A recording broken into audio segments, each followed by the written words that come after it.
ici le Spoodcast. Moi c'est Hélène et aujourd'hui je suis accompagnée par mon ami Corentin. Bonjour Corentin. Et bonjour Hélène. Bonjour Hélène, comment allez-vous? Comment allez-vous? Dans cet épisode on va vous parler du film Jusqu'en enfer. Pour commencer, est-ce que tu peux nous dire quel est ton rapport au film d'horreur? Parce que tu me disais que c'était pas trop ton truc à la base. Et écoute, c'est un rapport plutôt lointain, Mm. initialement plutôt mitigé. Je suis pas fan des jumpscares au cinéma. Mm. J'aime pas forcément me sentir mal à l'aise. Quand vraiment je sens le malaise, c'est pas un plaisir. Ok, même dans genre Festen? Que je n'ai pas vu. Ah yes. Que je n'ai pas vu, mais je vois ce que c'est.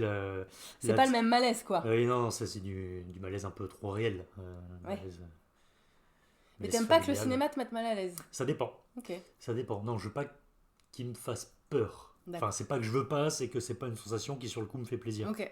Quand je m'y attends pas. Mais après, j'ai vu évidemment des films d'horreur, des films d'angoisse. Ouais. Il y en a plein que j'aime beaucoup. Ouais. Mais je pense que ceux que j'apprécie, en fait, pour y aller, il faut que je sois rassuré sur les potentielles qualités générales, les qualités un peu de film d'auteur ou Ouais. de réalisation, de Ok. plasticien. Mhm. Genre, j'irai jamais de moi-même faire les trucs un peu génériques. Esther, Conjuring, Annabelle et Ouais. tout ça, j'y vais pas parce que je sais qu'il peut y avoir un plaisir dans ces séries B ou Z. Je ne Ouais. vais pas les départager. Ouais. Mais c'est pas mon plaisir. Le Ok. fait de sursauter ou d'avoir très peur, juste ça. Mm. Bon. Mais si tu me mets un peu de fun, si tu me mets des blagues, si tu me mets un mystère vraiment incroyable qui te fait demander ce qui se passe, Ouais. Oui, un Ouais. scénar vraiment Voilà. béton. Ouais. un scénar ou alors un sous-texte politique ou social hyper important, là ça va me parler. Mais j'aurais quand même peur et je serais pas fan des moments. Moi au cinéma, quand je sens que ça va faire peur, je regarde en bas à droite La fameuse et technique. je me dis comme ça, j'aurai juste les oreilles Ouais. qui vont sursauter, mais si j'ai pas Ouais, mais d'image, ça va se faire. c'est une bonne technique en vrai, hein. Je pense que ça m'est déjà arrivé aussi. Alors en fait, je me suis rendu compte, moi j'étais pas du tout fan d'horreur non plus. J'avais une attirance, tu vois, comment on appelle ça? Une curiosité, tu vois, un peu malsaine. Mais comme j'étais une trouillarde, j'y allais pas trop. Et en fait, du coup, là, j'y suis allée avec Inès pour faire ce podcast et tout. Je me suis dit, c'est l'occasion. Et en fait, on s'habitue. Ouais. On s'habitue et en plus, on prend de plus en plus plaisir à se faire peur. Toi, le côté, je pense qu'il y a des gens, bah oui, ils aiment bien l'adrénaline des manèges, des trucs comme ça, des sensations fortes. Et je pense qu'en fait, ils retrouvent la même chose dans les films d'horreur. Bon, moi, c'était pas mon délire. Mais en fait, je me rends compte que plus on en regarde, plus on s'y fait et plus du coup on prend plaisir. Et ça, t'as vraiment pris ça avec le podcast, genre avant, Ouais. c'était non. Ah non, non. Ah non, non, j'avais trop peur. Mais j'ai toujours très peur. Le pire, c'est que là, j'ai regardé le film du coup qu'on va présenter toute seule le soir, ce qui est rarissime. Moi, en général, les films d'horreur, je les regarde en journée Ouais. ou avec quelqu'un. Là, j'étais là, ah merde, je vais regarder ça toute seule un soir. Et bon, en fait, il m'a pas fait très peur, donc ça allait. Mais j'étais pas rassurée quand j'ai lancé le film, hein. J'étais là, un peu peur. Mais ok. Est-ce que tu te souviens du premier film d'horreur que t'as vu? Et à quel âge? Très difficile. On va dire l'âge pas si jeune que ça, d'après mes critères et ma génération, j'ai dû entre 10 et 12 ans, je dirais, le premier film Ah bah d'horreur. quand même. Ouais, mais film d'horreur, c'est super large. Tu Ouais. vois, c'est pas Tu forcément. te rappelles duquel? J'en ai retrouvé 5-6 qui sont dans cette période-là. Ouais. Ah oui, quand même. Il y a du Stephen King, vu que je les lisais à cette époque-là, les Stephen King. Ouais. Genre Dead Zone, Misery ou Shining. Il est possible que les trois, ou au moins un des Attends, trois. Shining entre 10 et 12, traumatisme hein, pour moi, hein, personnellement. Ouais. Moi, je l'ai vu à 38 ans, je pense. Il m'a peut-être trauma, mais sauf qu'après, je l'ai vu Ouais. 1000 fois, donc Ouais. ça s'est calmé. C'est peut-être pas. Non, je dirais Dead Zone et Misery, il y a beaucoup plus de chances que je les ai vus très jeunes. Ok. Et sinon, c'est les classiques des années 80, c'est Predator ou Gremlins, que j'ai vu très jeune aussi. Ouais. Voilà les petits films que j'ai potentiellement vus en premier dans les Ok. 10-12 ans. Ok. Bah moi, à 10-12 ans, aucun... Alors, bon, je pense qu'un des premiers que j'ai vu, ça devait être Les Dents de la Mer. Mais je pense que j'étais bien plus vieille que ça, hein. Ouais. À mon avis, j'étais fin de collège, un truc comme ça, je me souviens plus. Ça m'a déjà bien traumatisée, mais j'étais déjà vieille, quoi. Non, moi, ça m'attirait pas du tout. Et je pense que dans ma famille, c'était pas du tout... le cinéma de genre était pas encensé, quoi. Enfin, était pas encouragé, Ouais. clairement. Plus Cinéma populaire, cinéma d'auteur, cinéma... Ouais, bah moi j'étais, tu vois, quand j'ai grandi à Tours, j'étais ado, j'avais ma carte au studio, quoi. Ouais, Donc c'était plus l'arrêt-essai. En plus, moi j'étais au lycée littéraire, donc j'étais vraiment la petite intello un peu, tu vois, cultureuse, quoi. ouais. Que je suis plus du tout d'ailleurs. Complètement changé. Non, mais c'est vrai que c'est pas du tout un genre.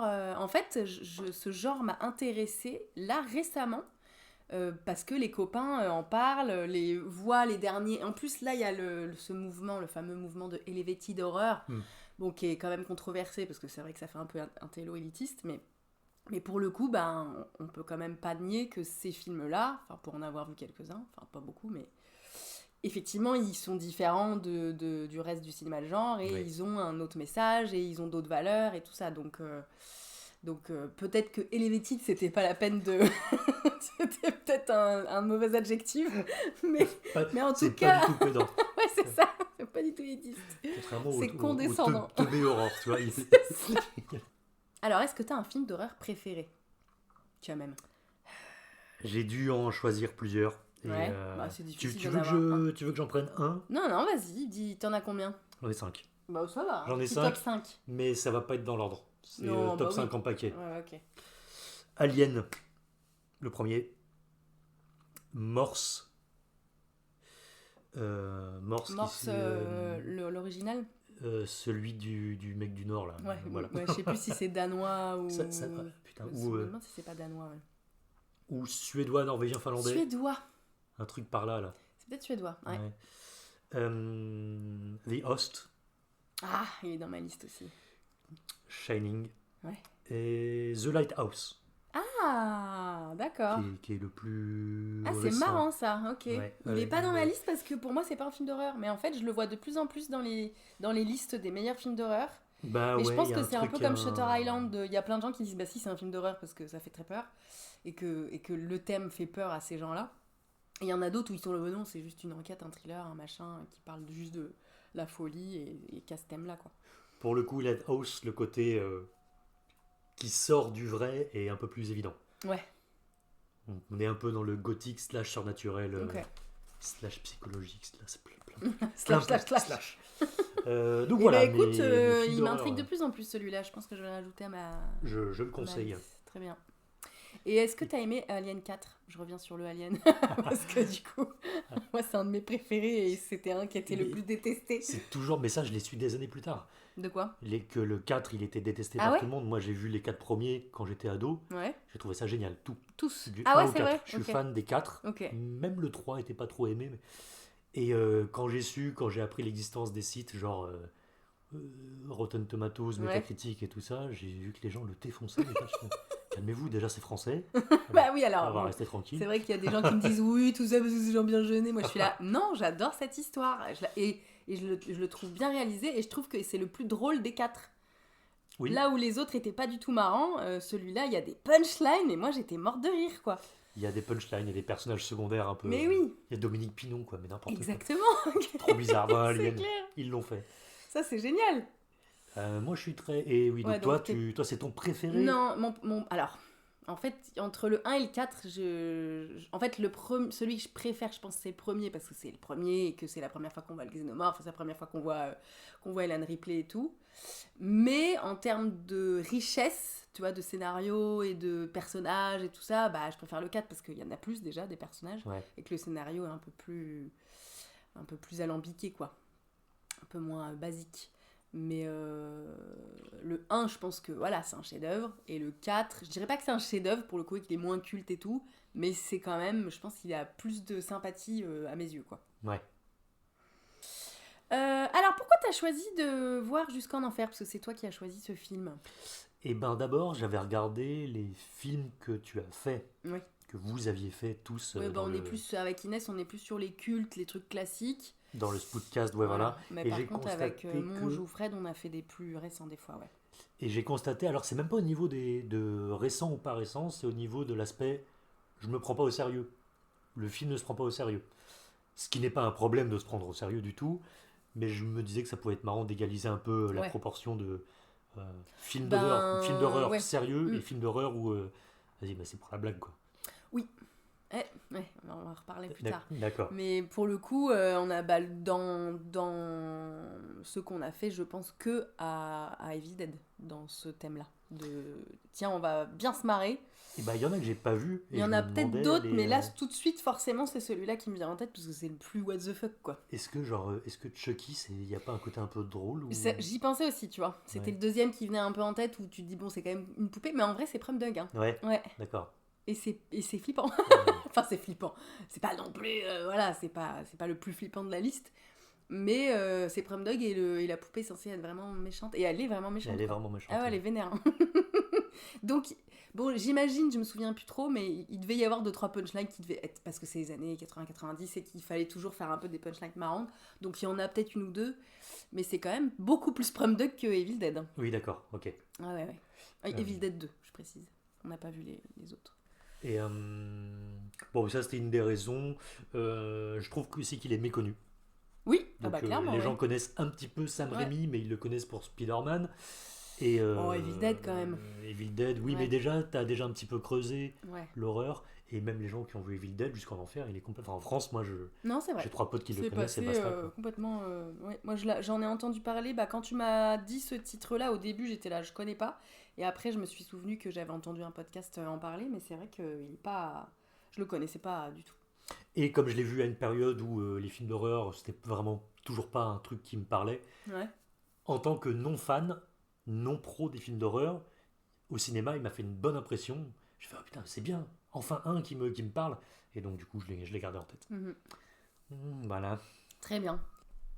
Donc, je vais prévenir les auditorices que nous allons spoiler probablement ce film. Donc, si vous ne l'avez pas vu, allez-y. Je sais pas si on va raconter la fin, mais en tout cas, on va raconter quand même pas mal. Donc, voilà, si vous ne l'avez pas vu, spoiler. Alors... Jusqu'en enfer ou Malédiction de l'enfer au Québec. Année de sortie 2009. A été réalisé donc par Sam Raimi, qui est réalisateur, producteur et scénariste américain, à qui on doit notamment les films Evil Dead ou Spider-Man. Alors Spider-Man, ceux avec, comment il s'appelle, Tobey Maguire. Donc c'est pas les derniers quoi. Le scénario a été écrit par Sam Raimi et Ivan Raimi, qui est un de ses frères. La musique, c'est Christopher Young. Au casting, on retrouve Alison Lohman, Justin Long, Lorna Raver et Dilip Rao. Et au niveau des fun facts, j'ai noté que Elliot Page était initialement engagé pour le rôle de Christine, mais qui a quitté finalement le film pour tourner Bliss. Tu as vu Bliss ? Pas du tout. C'est trop bien. Le rôle revient finalement à Alison Lohman. Bruce Campbell, ami et fréquent collaborateur de Sam Raimi, devait tenir un rôle dans le film, mais il est trop occupé par la série Burn Notice, qui ne me dit rien du tout. Je connais le nom, mais c'est tout. Moi, je connais pas. Bruce Campbell, c'était celui qui jouait dans les Evil Dead. Tout à fait. Le film recueille 92% de critiques positives avec une note moyenne de 7,6 sur 10 sur le site internet Rotten Tomatoes, et sur Metacritic, il obtient un score de 83 sur 100. Qu'est-ce qui pourrait se passer de mal finalement avec ces notes, Hélène ? J'ai envie de te J'avais demander. oublié qu'il était si bien noté. Et le film a obtenu le Saturn Award du meilleur film d'horreur quand même, en 2010. Alors, si tu devais décrire ce film en 3 mots, tu choisirais quel mot ? Je choisirais les mots malédiction. Oui. Bon, premier degré. C'est vrai. Éthique. Je m'en expliquerai plus tard. Et fun. Faisons un petit résumé. On dit qu'on fait le résumé de A à Z. Hein. Tant pis pour le spoil, c'est pas grave. Tant pis pour le spoil. Moi, je pense que c'est important de dire la fin. Oui. Quand même. Tant pis pour le spoil. Eh ben écoute, 30 secondes. Alors, j'avais oublié ce détail. Ça ouvre sur un espèce de flashback. Enfin, pas un flashback, mais... oui, un truc qui s'est passé... Voilà, la séquence d'ouverture, c'est en 69 en Californie. Et il y a une famille hispanophone qui débarque chez une dame paniquée parce que leur gamin est malade et il dit qu'il entend des voix, ils ont peur que le gamin soit possédé. Donc ils vont voir une dame qui est possiblement connue pour être exorciste ou parler aux esprits ou tout ça. Voyante, ouais. Voilà, médium, voyante. Et elle tente de faire des trucs et ça se passe très mal. Ça se passe très mal. Ça se passe très mal. Et le gamin part en enfer, tout simplement. Hein. Voilà. Il se fait C'est une choper, chute il se fait de choper, je sais pas combien de mètres. il tombe de 10 mètres sur le parquet. Déjà, il meurt pas, ce qui Déjà, est déjà un miracle. Le parquet s'ouvre en quatre, il y a des mains qui sortent et qui amènent le gamin hurlant Mm. dans les flammes de l'enfer.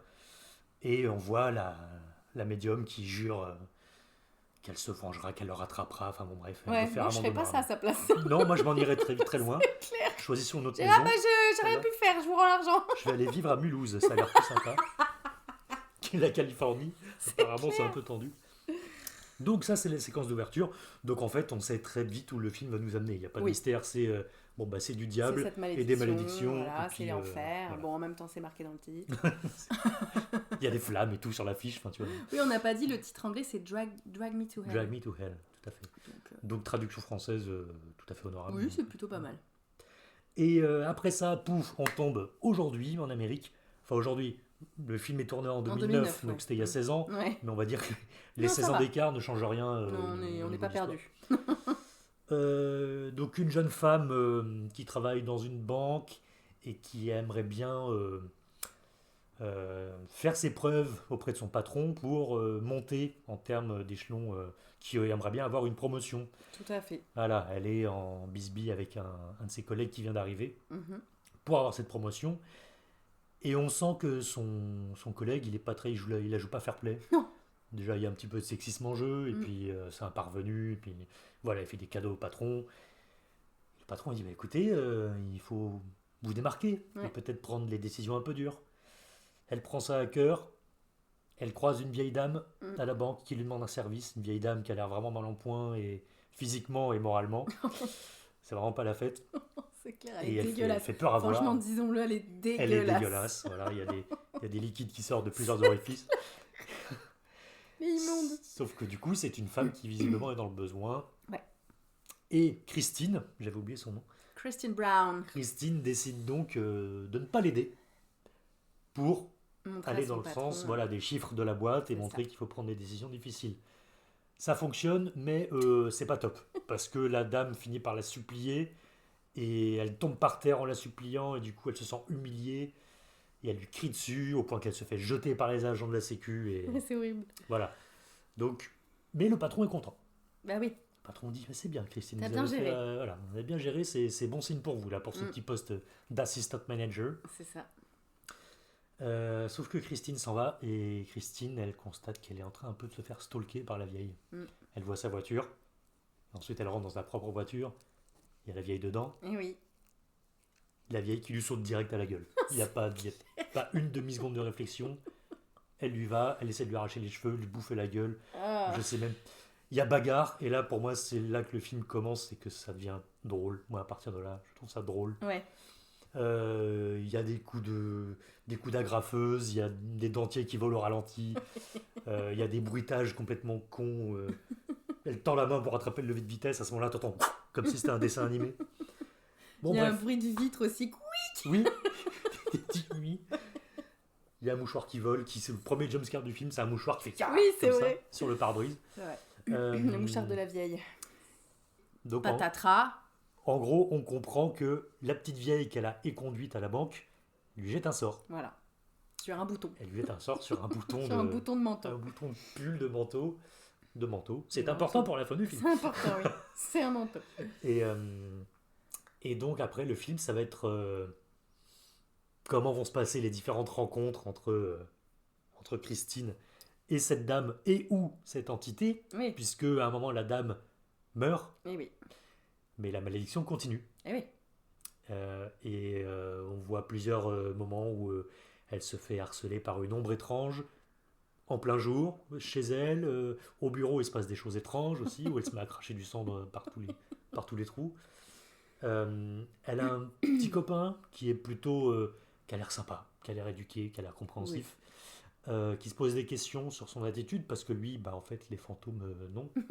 Les démons, il y croit pas trop. Voilà, vite fait, il est prof d'université psychologie, donc pour lui, c'est juste que elle a mal vécu l'agression à la banque. Oui. Du coup, elle s'imagine des choses. C'est ça. C'est un PTSD Voilà. pour lui. Donc elle essaie de continuer sa petite vie. Donc elle mélange le travail, son petit copain, ses nouveaux beaux-parents qu'elle rencontre. Ça se passe très mal parce qu'évidemment elle a Une vision, bah oui. Une vision, une attaque de fantôme à ce moment-là, sauf qu'elle est la seule à la voir. Bah oui. Du coup, les beaux-parents, avec qui ça partait mal, mais en fait, ça continuait bien. Finalement, ça finit très mal. Parce qu'elle est complètement folle, la gamine ah bah oui, a crié, a jeté des verres contre les portes. Et elle va voir... elle a l'air possédée pour le coup, quoi. Voilà, elle a l'air possédée. Elle va voir, j'avais oublié ce détail, elle voit un médium aussi, assez tôt dans le film, qui prend peur. Oui. Et qui lui dit non, je peux rien il pour capte qu'elle a été maudite et qu'il voilà. y a le Lamia qui va venir la chercher. Ouais. Le Lamia, qui a l'air d'être une entité un peu sérieuse au niveau des malédictions. Ça n'a pas l'air ouf. Voilà. Et le monsieur le médium, qui démarre comme un charlatan, finit par dire non, mais en fait je vais vous rembourser et vous allez dégager. C'est la merde, je veux pas avoir affaire à ça. Sauf que finalement, c'est tellement la merde dans la vie de Christine qu'elle finit par y retourner. Ouais. Il me semble que c'est ça l'événement principal. Et il accepte de la diriger vers la dame du début. La fameuse. Qui a pris 30-40 ans dans la tronche. Qui vit toujours au même endroit. Oui, très belle maison. Bien sûr, voilà. Ça paye bien médium. Et qui lui dit que contre la modique somme de $10,000, ouais. Peut-être qu'il pouvait tester un truc. Ouais. Elle accepte, elle n'arrive pas à trouver assez de thunes, mais c'est son mec qui est vraiment trop cool. Et riche. Et riche, visiblement, parce que putain, $10,000 balles, ouais. Qui, malgré le fait qu'il ne croit pas à toutes ces foutaises, voilà, lui avance l'argent, lui avance ou lui paye, on ne sait pas. Ouais, lui offre voilà. cadeau. Il donne l'argent. De toute façon, oui, il ne sera pas remboursé. Je crois que c'est un don. Spoiler. À ce niveau-là, c'est un don. Donc ils vont voir la dame dans la même maison que dans la scène d'introduction du film. Et grosse séquence d'exorcisme qui, moi, je suis fan absolu. Ah ouais? Ouais, j'adore, parce que là, c'est vrai qu'elle est là c'est du Sam Raimi, en fait. Il y a un peu de fait peur, plaise, ouais. Il met un petit peu des fantômes, et puis tout d'un coup, il met un diable qui prend possession et qui danse. Et puis, il y a un bouc qui parle et qui dit des choses, mais complètement invraisemblables pour un bouc. Puis, il y a le trucage de son visage qui essaie d'avoir des expressions. Moi, ça me fait hurler de rire. Ça se passe pas comme ils voulaient, mais ils arrivent à le faire partir. Ils arrivent à le faire partir de la séance de spiritisme. Ouais. C'est ça. Après la séance, Christine est toute contente. Elle dit merci de m'avoir conseillé, ça a marché. Et le mec, il fait le médium. Donc il fait non, mais vous avez mal compris ce qui s'est passé. T'as pas compris. Ma belle. Il a dégagé de la séance, mais la malédiction elle est toujours là. Oui, eux, ils voulaient le mettre dans le bouc. Voilà. C'est ça qu'il y avait un bouc. Et tuer le bouc pour se débarrasser du démon, mais ça n'a pas marché. Donc en fait, elle a réussi à chasser le démon, mais il est la malédiction est toujours en route, quoi. C'est ça. Du coup, le médium, il dit, écoutez, la dernière chance, ce serait de pouvoir transmettre le fameux bouton qu'elle a maudit, votre bouton de manteau, il faudrait le donner à quelqu'un, que vous ne soyez plus propriétaire. Voilà. Sachez cependant que la personne à qui vous allez faire ça subira l'enfer pour l'éternité, littéralement. Donc, choisissez bien quand même. Donc ensuite, il y a une petite scène où une guêpe a pénétré dans le lieu. Elle va ressortir. Ah oui, putain, guêpe, ça me rappelle qu'il y a des séquences avec des mouches et des larves et tout ça. Voilà. Ah bah oui, il y en a un paquet, ouais. Il aime bien les ça. trucs dégueux, hein, Sam Raimi. Dégueulasse. Il y a une scène où elle va dans un diner observer les gens autour d'elle, comme si elle pouvait jauger lequel était le plus à même d'être maudit jusqu'à en enfer pour l'éternité. Ouais. D'ailleurs, j'ai pas compris parce que quand elle observe, elle voit d'abord des jeunes et puis des jeunes amoureux, elle fait non, pas eux, regarde, ils sont contents, ils sont amoureux, ils sont jeunes, ils ont la vie devant eux. Elle voit un petit gars, un vieux mec. Avec de l'oxygène, un masque à oxygène. Un monsieur très vieux, très malade, et elle se dit, elle hésite. Peut-être que lui, elle commence à y aller. Oui, elle y va, ouais. Mais du coup, c'est quoi son chemin de pensée? Parce que rien ne dit qu'il mérite l'enfer. Il est vieux, malade. Mais juste sa vie est bientôt finie, en fait. C'est ça, je pense, sa logique. Ouais, sauf que ça marche pas, vu que la malédiction, c'est l'éternité en enfer. Donc que tu sois vieux ou jeune, c'est de la merde, en fait. Oui. Bon, bref, ça c'est mon non, mais ça analyse n'a pas de cohérence. Sens, hein. Ouais. Elle voit que le petit monsieur, il est accompagné d'une petite madame trop mignonne qui lui apporte sa part de gâteau. Du coup, elle n'a pas le cœur. Du coup, je me dis que ça, c'est un petit peu... c'est un peu de l'égoïsme, peut-être, de la part. Genre, ça lui rappelle sa relation. Enfin, le fait qu'elle, c'est le bonheur avec son mec. Oui, ça fait un peu genre, s'il était célibataire, je pourrais l'envoyer en enfer, mais... Le célibat, ça mérite l'enfer. Vu qu'il y a quelqu'un qui l'aime... J'avoue. Le célibat, ça dégage. Ouais. Et donc elle trouve pas, et je sais plus avec qui elle a une discussion, putain je l'ai vu hier. Et ben, Comment elle se rend compte elle rappelle, du coup, elle appelle son collègue. Et elle lui dit, je sais que C'est t'as ça. foutu la merde au taf, parce que bon, on vous passe les détails, mais en gros, il a essayé de lui mettre à l'envers. Et elle lui dit, je sais, je peux prouver, je vais poucave, en gros, si tu viens pas tout de suite au diner où je suis. Donc lui, il se rapplique en mode, non mais s'il te plaît, il chiale vraiment. Oui, en c'est mode, vrai. Oui. me balance pas, papa. Et, papa va me foutre une raclée, C'est papa ça. va avoir la honte. Et elle prend pitié de lui, parce qu'en fait, enfin, le film essaie de nous faire comprendre que dans le fond, c'est une meuf sympa. Ouais, ça marche pas. Hein. Enfin, Ça sur marche moi, pas. ça a pas marché. Et après, je sais plus comment elle a l'idée de. Eh bien, elle retourne voir le... Parce qu'elle a une idée, je sais plus pourquoi. Je Ah sais oui, plus ce qui lui elle donne l'idée. retourne voir le Elle retourne voir médium le médium et pour elle lui avoir dit, une est-ce qu'on solution. peut donner Ouais, c'est ça. la malédiction à quelqu'un qui est décédé? Ouais, Parce qu'elle pense à la vieille. Madame Ganouche. tout à On n'a fait. pas dit son nom. Et oui, et le Et il lui médium dit, ah oui, dit, on peut. théoriquement, vu leur coutume funéraire, on Voilà. peut offrir quelque chose pour que l'âme parte en paix. Parce qu'ils sont gitans, on n'a pas Oui. dit non plus. Ouais. Oui, c'est vrai, complètement omis cette scène des funérailles Mm. de la vieille dame, dans laquelle il se passe des choses drôles aussi. Ouais. Et donc, elle décide Donc tout elle va au simplement cimetière, elle déterre d'aller au cimetière. la vieille. Sauf que, alors là, il y a un incident, mais si on le dit, on révèle le spoil, mais c'est pas grave, allons-y. Sur le trajet, elle est emmenée par son petit copain au cimetière. Sur le trajet, elle fait tomber son sac avec différentes enveloppes. Ouais. Bon, elle ramasse son sac avec différentes enveloppes. Ouais. Voilà. Je sais pas si vous voyez où Et je vais en dans venir. une enveloppe, il y a le bouton. Il y a le bouton. Le fameux bouton maudit. Ouais, mais du coup, j'ai oublié un détail. Il faudra que tu fasses des merveilles au montage. Non, pourquoi? Bah, elle offre Pas grave. une pièce à son mec. Oui, Au bon, c'est début pas du grave, film. on n'est pas obligé de... Ça, c'est un détail. Ouais, c'est le détail de la fin quand même. Oui, mais bon, c'est pas grave, on a oublié de le dire, mais on le dit Voilà. maintenant. Il y avait une autre enveloppe, son gars avait une autre enveloppe avec une pièce de collection qu'elle lui avait offert, et bien sûr, les Voilà. deux enveloppes se mélangent. On le sait pas à ce On moment-là. le sait pas nous. encore. Mm. Disons qu'on sait qu'elles se ressemblent. Après, tu Très sens quand fortement. même qu'il y a embrouille, vu qu'elle perd son... quand le sac tombe, tu te doutes bien que c'est pas pour rien, quoi. Mais c'est ça, en fait, quand le sac tombe, déjà, il nous le montre. Ouais. Et ensuite, il nous montre quand elle le ramasse, et Ouais. qu'elle remet une enveloppe dans le sac. Mm. C'est beaucoup de je montre. Tu dis, bon, il y a un problème. Ce qu'on pourrait appeler un fusil de Tchekhov. Exactement. C'est ça, très bien. Heureusement que j'ai fait des études de cinéma. Et donc, elle arrive dans le cimetière, elle se transforme en espèce de Ah ouais. guerrière Kalahen. Elle parle mal au cadavre. Bitch, prends ça dans la gueule, connasse. Elle lui fout dans la bouche. You're gonna get some. Ça, c'est une phrase. Ah oui, ça m'a fait rire parce que. Elle Ah, dit je l'ai cette vu en phrase. français, moi je suis deg. Ah, bah en anglais, elle dit You're gonna get some quand elle est dans la voiture. Et c'est une phrase qui est répétée par Bruce Campbell dans les Evil Dead. Ah. Come get some. Et ok. tout. Petit auto-placement de produit Bah, bien de sûr. Sam Raimi. Une petite, comment on dit, un easter egg. Donc elle y va, elle arrive à lui fourrer l'enveloppe dans la gueule. Tandis que il y a un déluge qui Déluge remplit à ce moment-là. complètement la tombe. Glissement de La terrain dans la piscine. tombe, elle est en train de se noyer, elle se prend Ça la... m'a fait penser à Poltergeist, tu sais, dans le... Tu l'as vu, Poltergeist? Ah merde. Non. Bah, il y a une scène de piscine avec des cadavres, des squelettes. Ouais. Et c'est un peu la même, quoi. Je pense que c'était un peu un clin d'œil. Hein. Ah bah, de toute façon, À à mon mon avis, avis. ça fait partie de ces films, Ouais. oui, c'est sûr. Et bon, elle glisse dans elle est sur le point de se noyer, elle se prend un calvaire en acier sur la gueule, sur un gros BANG qui me fait beaucoup rire. Elle en sort, superbe transition, effet visuel 2009 où il y a l'eau qui la nettoie et en fait elle est sous elle la est dans douche. la douche, ouais. Et là, le film change d'aspect. C'est beaucoup plus lumineux, c'est un peu plus... Oui. C'est ensoleillé. C'est là la lande, mon pote. Et voilà, c'est La La Land, il y a du... Voilà, Diaph 1, tout est très lumineux. Elle va rejoindre son amoureux, Clay... Clay ou Cray Clay. Voilà, C'est Clay. Clayton, je crois.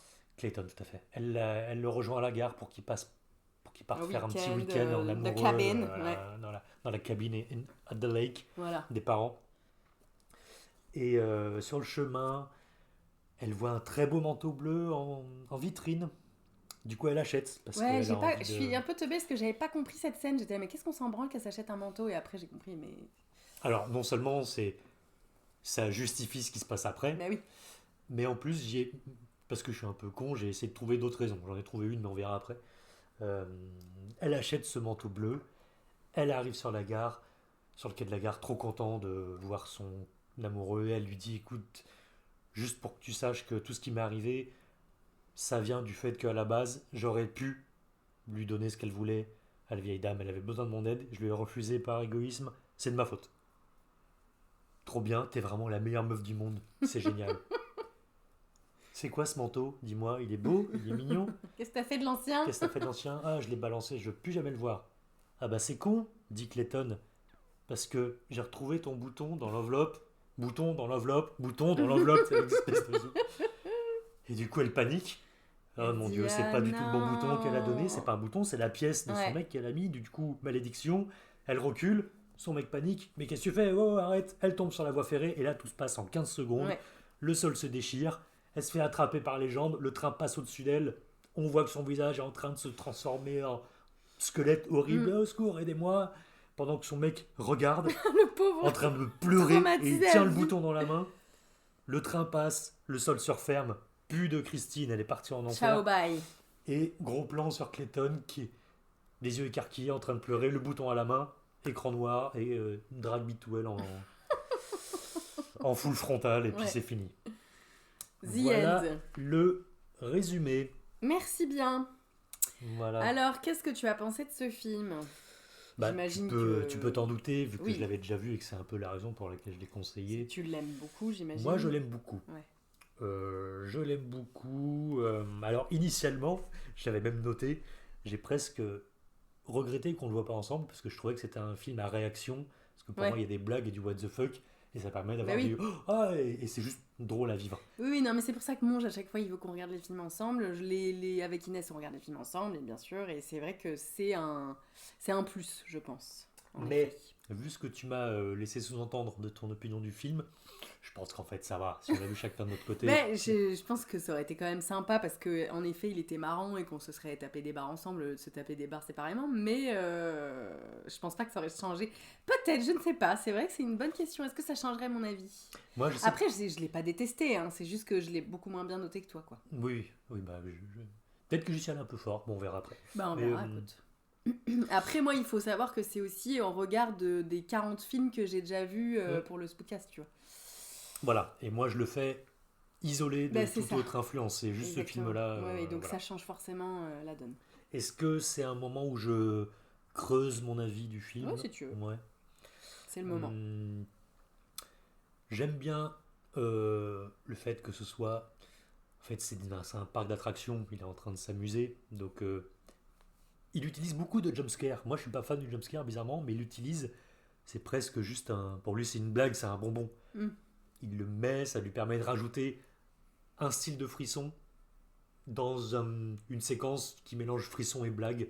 Il y a ça plusieurs fois dans le film. Pour moi, toutes les séquences surnaturelles sont un petit peu drôles et flippantes à la fois. Euh, donc voilà, je trouve que visuellement il y a des idées. Il y a toujours ce truc avec des trucages. Bon, on est en 2009, donc c'est pas Evil Dead, il a des ordinateurs, c'est cool. Mm. Mais il y a toujours un côté un peu bout de ficelle. Et en tout cas un côté cartoon qui me plaît. Et ça n'empêche pas que quand il veut me faire peur, ou en tout cas me stresser un peu, il y arrive. Parce qu'il aime bien ces histoires de mort et de fantômes. Il aime bien, il n'est pas là pour se foutre de la gueule du truc, il est là pour lui donner un côté fun. Mm. Et, euh, et ce que je trouve aussi très intéressant dans ce film, je sais pas, on verra si toi t'as relevé quelque chose comme ça, il y a des touches sensibles que plus je le vois, plus je trouve qu'elles sont évidentes. Euh, des choses sous-jacentes psychologiques par rapport à l'héroïne, notamment. Ah ouais. Ouais. J'aime bien le fait qu'elle ait tout un passif problématique de boulimie, que c'est ramené plusieurs fois dans le film, quand elle regarde des gâteaux, quand on lui vomit dans la bouche, quand elle fait un gâteau, quand elle rappelle son passé de petite nana de la ferme, voilà, ce qui passe très mal au niveau des beaux-parents Aristo. Elle est en train de se faire maltraiter entre guillemets au boulot par sexisme. Elle se laisse avoir au jeu de l'ambition mal placée, mais à cause du patriarcat. Elle a quand même un petit copain. J'ai pas grand chose à dire sur le petit copain. C'est pas spécialement un connard. C'est un gosse de riche, mais quand il dit qu'il est là pour elle, dans le film, il est là pour elle. Ouais, bah, clairement. Donc, pas grand chose à dire. Les darons Aristo, pour moi, c'est un endroit auquel elle, Christine, se force à aller pour son petit copain, et peut-être elle aspire, elle pense que c'est génial, alors qu'en fait, c'est pas elle. Oui. Elle vient de la ferme, elle voulait sortir de sa boulimie, mais c'est pas Oui, une mais meuf on de la sent haute. qu'elle veut faire partie de ce monde-là, justement. Ouais, mais moi, je crois qu'elle sent, mais à la fin, ce qui est triste, c'est qu'elle se rend compte qu'en fait, non, sa place, c'est d'être une petite, à la limite, une petite bobo sympa, c'est tout. Mais elle est pas. Elle veut pas valider le patriarcat, elle veut pas valider les aristos, elle veut pas. À quel moment tu trouves qu'elle se dit ça, toi? Euh, Quand elle avoue qu'en fait, oui, elle aurait pu accorder le crédit. je trouve que c'est le démarrage, ça fait un truc boule de neige. Et puis en plus, alors ça c'est pour la gitane, la vieille, Ouais. qui, oui, voilà, pour moi en fait, si elle s'écoutait, Christine, elle était un petit peu, bah non, bah je m'en fous de la banque, moi j'ai envie d'aider les gens, j'aide les gens. Ouais. Et quand on va chez ses beaux-parents, on voit tout de suite qu'ils sont, surtout la mère, Ah, la mère est qui horrible. sont très compliqués. Ouais. Il y a une Et, condescendance et palpable. il nous montre ça, c'est pour nous montrer que ça a un impact sur Christine, je pense. Oui, Ok. et sur son mec. Et sur son mec, oui. Clairement, qui lui est quand même bien soumis à sa mère, quoi, en tout cas. Bien soumis, mais qui lui dit pas oui d'accord maman. Il lui dit pas non plus non tais-toi tu me Oui, parles voilà. mieux. Ouais, ouais. Il fait On sent s'il qu'il te est plaît. au max de sa Oui, rébellion. voilà, c'est ça. C'est-à-dire pas hyper élevé, Pas mais. trop non plus bas parce qu'après il y a 10 000 dollars à aller Eh piocher ben, donc c'est il voit ça. pas. Comment on va les payer, la voyante? Et J'aurais bien aimé voir la gueule des parents, d'ailleurs. Pourquoi il y a 10 000 balles qui sont parties, là? Une médium, tu te fous de ma gueule? J'aurais bien aimé voir la scène. en plus elle est morte. Ça sert à rien. Ah oui, c'est vrai qu'elle dead. On a oublié de dire ça. Donc donc il y a des trucs comme ça parle de voilà ça peut parler vaguement de boulimie, de honte d'être ce que tu es. Le sexisme est abordé, le mépris de classe est abordé, l'ambition toxique, notamment professionnelle, est abordée. Moi, je trouve que ça aborde des trucs, l'importance de l'empathie, tout ce qui. En fait, j'ai eu l'impression que à chaque fois qu'elle faisait quelque chose pour, en pensant que ça allait la sortir d'affaire, que ce soit socialement ou contre la malédiction, ça allait contre. Genre, euh, j'ai pas noté les exemples. Ouais, il y a un peu une espèce d'auto-trahison morale ou éthique quand elle rejette la vieille. Ouais. C'est une trahison envers elle-même, envers ses principes. Quand elle tue le petit chat, c'est une trahison envers ses principes. Quand elle va chez ses beaux-parents, je pense, et qu'elle ne dit rien jusqu'à péter un câble, c'est une trahison. Et à chaque fois, il se passe un truc, même pour moi, je reviens au manteau de la fin. Ah Le oui. manteau, je trouve qu'il est un petit peu trop upper class pour elle. Oui, oui. Il est trop aristo. Oui, oui. C'est comme si c'était encore un reste de. Mais Non, mais en c'est fait, vraiment pour ça qu'elle l'achète. je Ouais. veux aller pour. En fait, pour ma belle famille. Ouais. Pour mon petit copain, j'ai envie qu'il me trouve belle. Mais surtout, j'ai envie que mes beaux-parents voient que j'ai la classe. Et ça, c'est encore. Et juste après, bon, bah là, c'est la fin, il meurt. Ouais. C'est encore un truc. Bah non, mais sauf que t'es pas de ce monde-là et t'as pas envie d'y être. C'est pas toi, meuf. C'est pas grave que ce soit pas toi. Ok. C'est même bien que ce soit pas toi, l'aristocratie. Mais t'essayes un truc qui est pas toi, tu te trahis et derrière, il se passe quoi? Bah, c'est l'enfer. Mm. Il y a un cumul de choses où à chaque fois qu'elle tente quelque chose pour aller. Pour ce qu'elle croit être aller mieux, et ben en fait, non. Elle se trahit elle-même. Et pouf, derrière, malédiction qui fait mal au cul. C'est la dégringolade. Voilà, peut-être que ça, je le tire par les cheveux, mais d'ailleurs, je me l'étais Bah, jamais dit. Mais, c'est ton ressenti, en tout mais cas. c'est ce que j'ai vu, c'est Ouais. ce que j'ai vu hier soir. Et je crois que pour la vie, on peut s'arrêter là. Vas-y, Hélène. Bah moi, alors, j'ai passé un bon moment. C'était très divertissant. J'ai tapé des bonnes barres parce qu'en effet, Sam Raimi, il aime bien toujours faire un peu des blagues. Alors, j'ai trouvé que c'était... comment dire? J'ai eu l'impression que on l'avait peut-être un peu bridé, ou qu'il s'était un peu bridé lui-même, je ne sais pas. Parce que par rapport à Evil Dead 2, que j'ai vu il n'y a pas très longtemps, et où c'est vraiment grand guignol, et tu tapes vraiment des grosses barres, quoi, où vraiment il pousse les potards à fond. Oui, même le gore, c'est du Ah sang bah en oui, cascade, oui, quoi. c'est clair, c'est des verts, c'est orange, c'est tout ce que tu veux. Là, on sent qu'il a voulu être un peu plus prom dog, ou qu'on lui a demandé de l'être, en tout cas. Et du coup, il y a que des petites touches, tu vois. Même s'il y en a beaucoup, c'est quand même... Enfin, beaucoup. En fait, c'est mélangé à du prom dog tout le temps, tu vois. En fait, à un moment donné, dans Evil Dead, il bascule et il n'y a plus de prom dog, quoi. Et vraiment, t'es tout le temps dans la rigolade et jusqu'à la fin, en fait, tu rigoles, quoi. Même si ça reste du gore.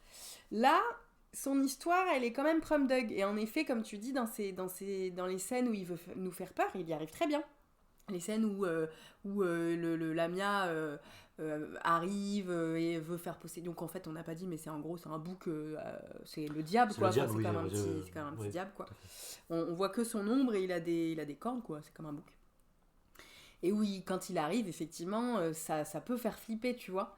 Et à l'intérieur de ces moments prom dog où il veut nous faire flipper, pouf, il va mettre des petites blagues ou à d'autres moments. Et du coup, ça m'a un peu perturbée, même si j'ai rigolé et que ça a fonctionné sur moi, sur quasiment tous les moments où je pense qu'il a voulu nous faire rire. Moi, j'ai rigolé, hein, parce que je suis très bon public, cela dit.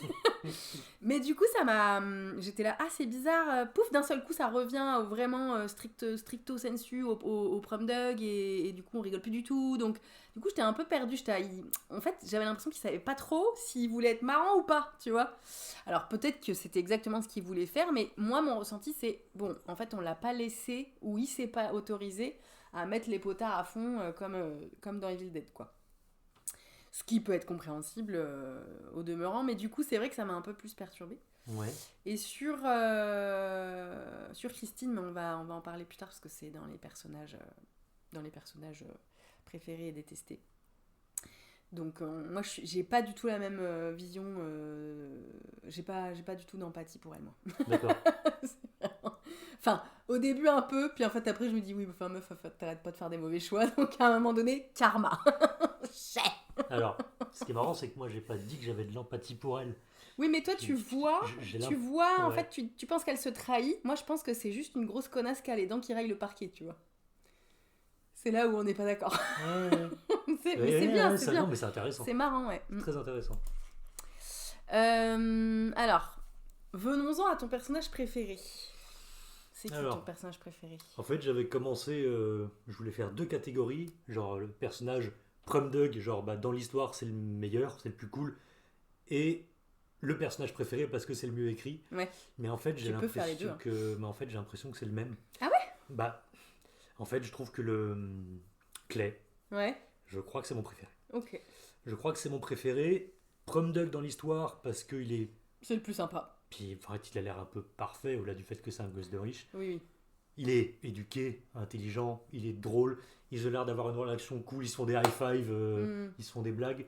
Il est là pour elle, Ouais. littéralement là pour elle. Oui, dès qu'il y a il est un besoin. ouvert d'esprit quand il a besoin d'être ouvert d'esprit, Ouais. il est compatissant quand il a besoin d'être compatissant, enfin il est vraiment parfait, quoi. Il est parfait. Et dans le côté plus, on prend du recul, le côté artistique, c'est largement pour moi le meilleur acteur du film. Mais à 10 bornes. Ah ouais? Mais je sais même pas. Je me demande s'il a pas fait exprès, quoi. Mais du coup, je comprends pas pourquoi il l'aurait fait exprès.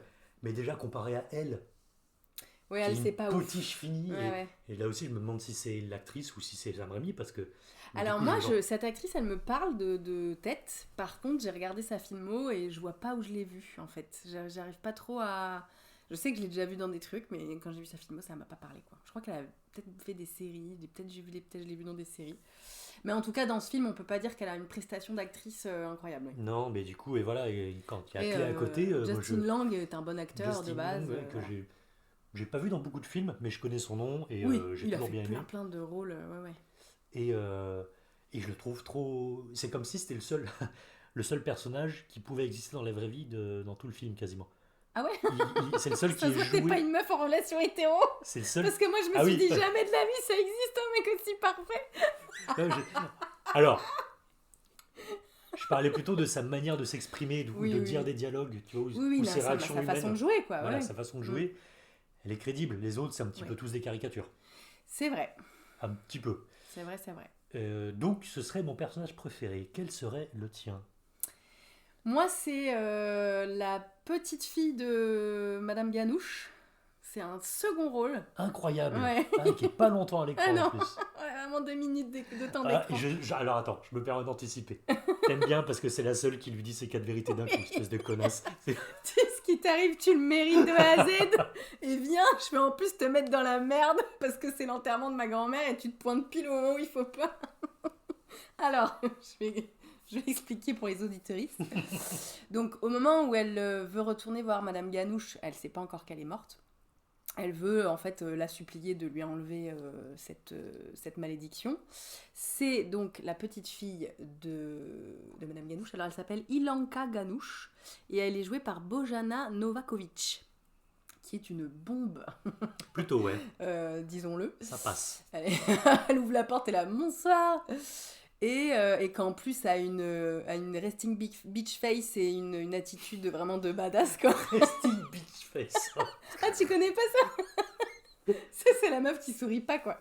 C'est Daria, quoi. Non, c'est qui c'est qui a... Bah, c'est Mercredi Adams, tu vois. D'accord, ouais. Vraiment, la meuf, elle sourit jamais. Elle est là, oui, à quoi? Vraiment, elle a cette vibe, quoi. Donc déjà, moi, je l'adore.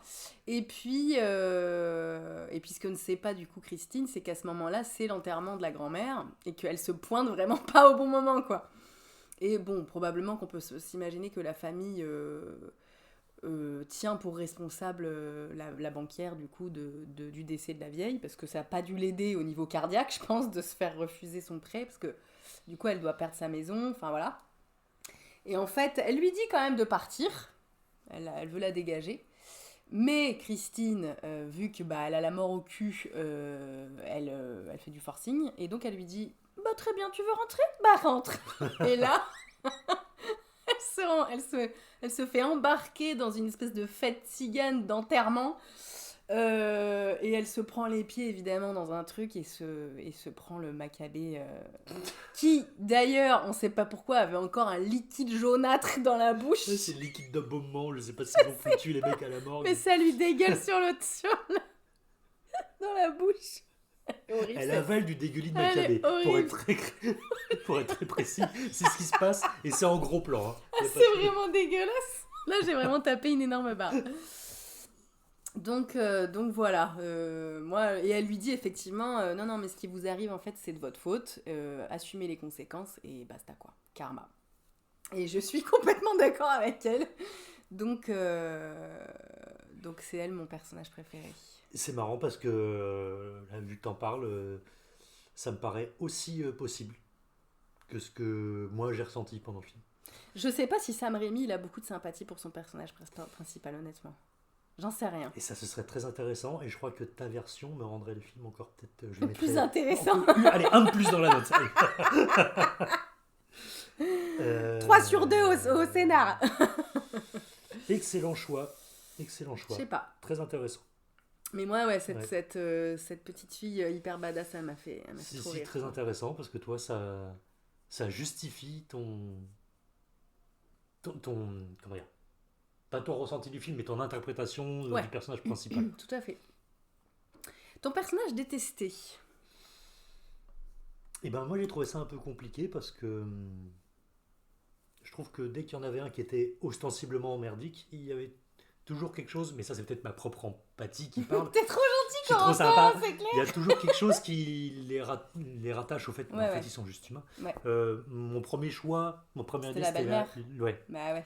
La belle-mère. On la déteste. On la déteste parce que en fait, tu vois sa gueule, tu la détestes. C'est horrible à dire, mais elle est toute pédante et elle voit le gâteau. Ah, vous êtes une femme de ferme, bah, super. Ça doit être compliqué d'être caissière. Enfin, tu vois, elle balance alors qu'elle est banquière, l'autre. Elle est banquière.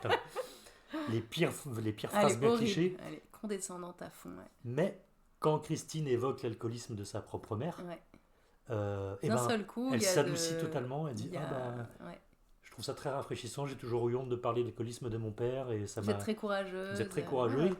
Et moi j'ai trouvé ça cool. En plus, ça permet de glisser un petit truc sur l'alcoolisme. Bon, bref, l'alcoolisme c'est mal. Merde, voilà. En même temps, il ne veut pas dire c'est cool.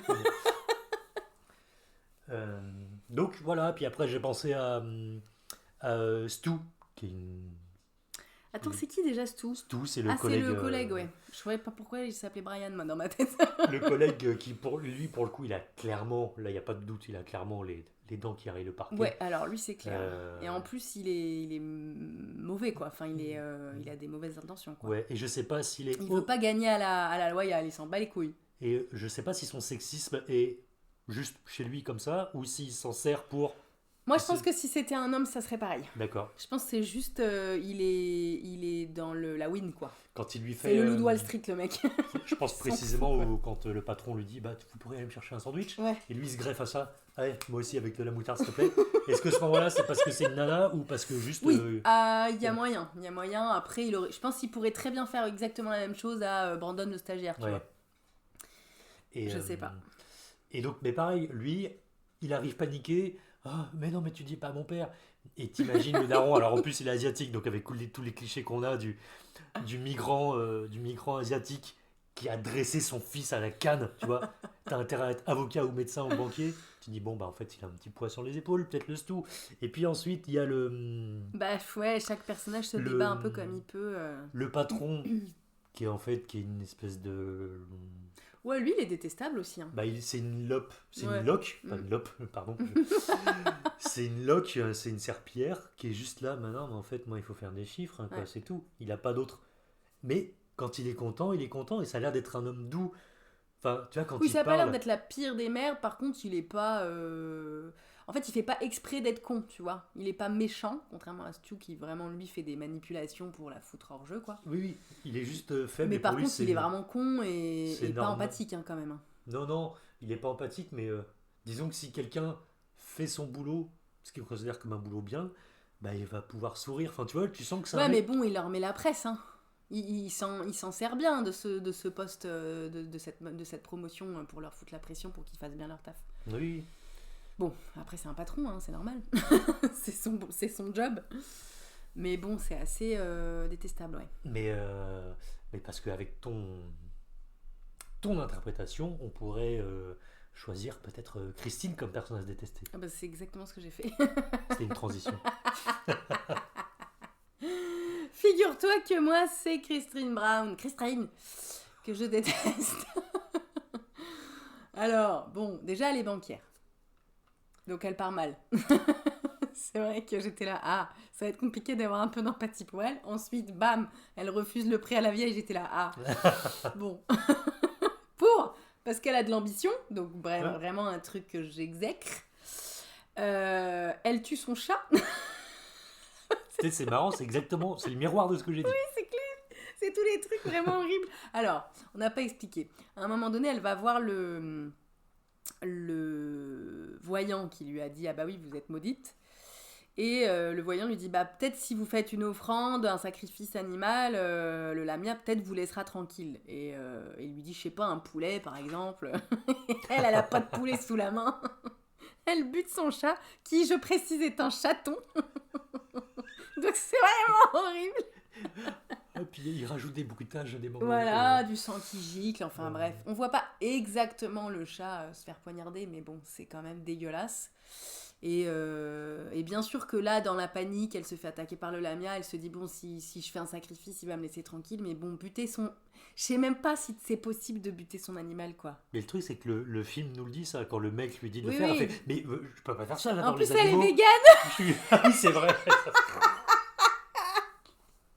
Je suis végane, je bosse au shelter pour les chiens. Ouais, et, c'est ça, ouais. et le, Bah, t'inquiète qu'elle le bute quand même, le chat, y a pas de problème. ouais, le médium lui dit, bah, vous serez surprise de ce que vous serez prêt à Ouais, faire. quand on a peur, quand ouais. le Lamia... Ouais, c'est vrai. Voilà. Donc, Mais moi, ouais. j'ai trouvé ça immonde quand même qu'elle fasse ça. Puis en plus, elle le dit pas à son gars, elle l'enterre vite fait, tu sais. Oui, et elle a une réaction un peu bitch toxique quand elle lui en parle d'ailleurs. Ah bah, elle le gaslight complètement. fait, Hein. Non, mais j'ai pas de sens, c'est du tomate. Non, c'est après Ah oui. au repas avec les beaux-parents. Oui, quand elle dit Bah, t'as un chat. Mais comment tu veux que je sache ce qu'il fait? C'est un chat, il va dehors, il fait ce qu'il veut. Oui. Bah, Les chats, ça va, ça vient. Hein. calme-toi, meuf, c'est un mec qui va donner 10 000 $ dans quelques jours. Donc, Oui, non, mais lui, il est mais vraiment. C'est pour ça, il est pas du tout crédible. Genre, n'importe quel mec lui aurait dit ferme bien ta gueule, Martine, en fait. Donc voilà, du coup. Et puis en plus, pour moi, c'est là où pour moi le réalisateur n'aime pas son personnage principal, c'est qu'il lui fait avouer à la fin. C'est-à-dire qu'avant qu'elle se fasse embarquer, ou alors c'est pour qu'on c'est pour qu'on ait un petit peu moins d'empathie au moment où il nous fait une fin, une mauvaise fin, parce que c'est pas un happy end. Je sais pas, moi, quand elle lui dit, tu sais, en fait, tout ce qui s'est passé, bah oui, c'est parce que j'ai pas fait ce que j'aurais dû faire, ou pu faire, en tout cas, j'aurais pu prendre la bonne décision concernant la Ganouche. Là, pour moi, c'est vraiment le gars, il met le doigt sur, oui, oui, en fait, c'est une connasse, hein, depuis le début, hein. Je vous ai bien eu. Vous avez eu de l'empathie pour elle. Vous êtes con. Et ben, et peut-être que c'est un mélange des deux aussi. Non, mais je crois que c'est Non. beaucoup, oui, c'est beaucoup plus subtil que ça. Mais du coup, pour moi, c'est vraiment tout le long. Déjà, t'es là, bon, elle me fait chier, elle m'emmerde, elle fait que des mauvais choix, elle pense qu'à sa gueule et en plus, à la fin, elle avoue qu'en fait, oui, c'est de sa faute, quoi. Donc moi, quand elle se fait embarquer pour les enfers, je peux te dire que j'étais là, eh bah, chais. Voilà, bien fait pour toi. Mais ça, cet aveu, elle le fait dès le début du film aussi. Ah, je sais pas, parce que... Elle dit j'aurais dû. Non, elle dit j'aurais pu. Tu vois. Et son mec lui dit oui, bah bon, elle avait déjà eu 2 fois des recours, c'est bon, on peut pas non plus, les gens, au bout d'un moment, faut qu'ils payent leur loyer. Lui d'ailleurs, il a aussi un discours de bon droitard, quoi. Oui, mais là, elle dit rien parce qu'elle a encore. Bah parce que elle ça la rassure dans sa décision, en fait, oui. Oui, mais ce serait le cas de quelqu'un qui est bien, qui est sympa. Tu Oui, vois, sûrement. tu peux te faire dominer par des émotions bizarres. Oui, c'est vrai. Ouais. Mais bon, le fait qu'elle dise ça à la fin, je trouve que c'est quand même un... Pour moi, c'est un signal de... Ouais, non, mais en fait, depuis le début, elle était pas si sympa, quoi. Voilà, ça c'était mon perso détesté. Ça se défend très très bien aussi. C'est quoi la scène qui t'a le plus marqué dans ce film? Putain, c'est dur, hein. Bah, Parce qu'il y a beaucoup de scènes... c'est ce que j'ai dit, c'est ce que j'ai écrit sur mes petits papiers. ASMR papier. En fait, toutes les séquences surnaturelles me font kiffer. Ouais. Parce que c'est drôle, parce que j'ai un peu de frisson, parce que j'aime bien son inventivité visuelle. Donc je vais piocher là-dedans. Parce que les autres scènes, il y a des scènes intéressantes de discussion entre les gens pour le développement des personnages, mais vraiment, généralement, c'est celles qui t'es sont là les pour, plus visuelles, ouais, t'es là pour le visuel, ouais. préférées. Et je pense que je vais choisir la scène de l'exorcisme de fin. Ah, bah oui. La séquence de fin, parce que moi, tu me mets un bouc. Tu me mets un bouc maudit qui parle en disant You bitch. Mais putain, mais quand je l'ai vu au cinéma, j'étais fini, quoi.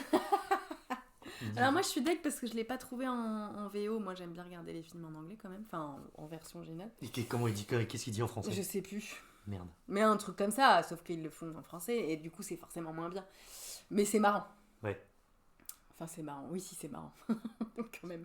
Ah bah, j'espère qu'on... Enfin pour moi c'est évidemment une blague de la part de Sam En fait Raimi, il a une espèce de grosse voix de bonhomme, il lui dit ouais ta gueule salope, des trucs comme ça, tu vois, il lui parle vraiment mal. Oui c'est marrant. Oui, puis dans cette séquence, en fait, dès le début, ça part très bien, je trouve.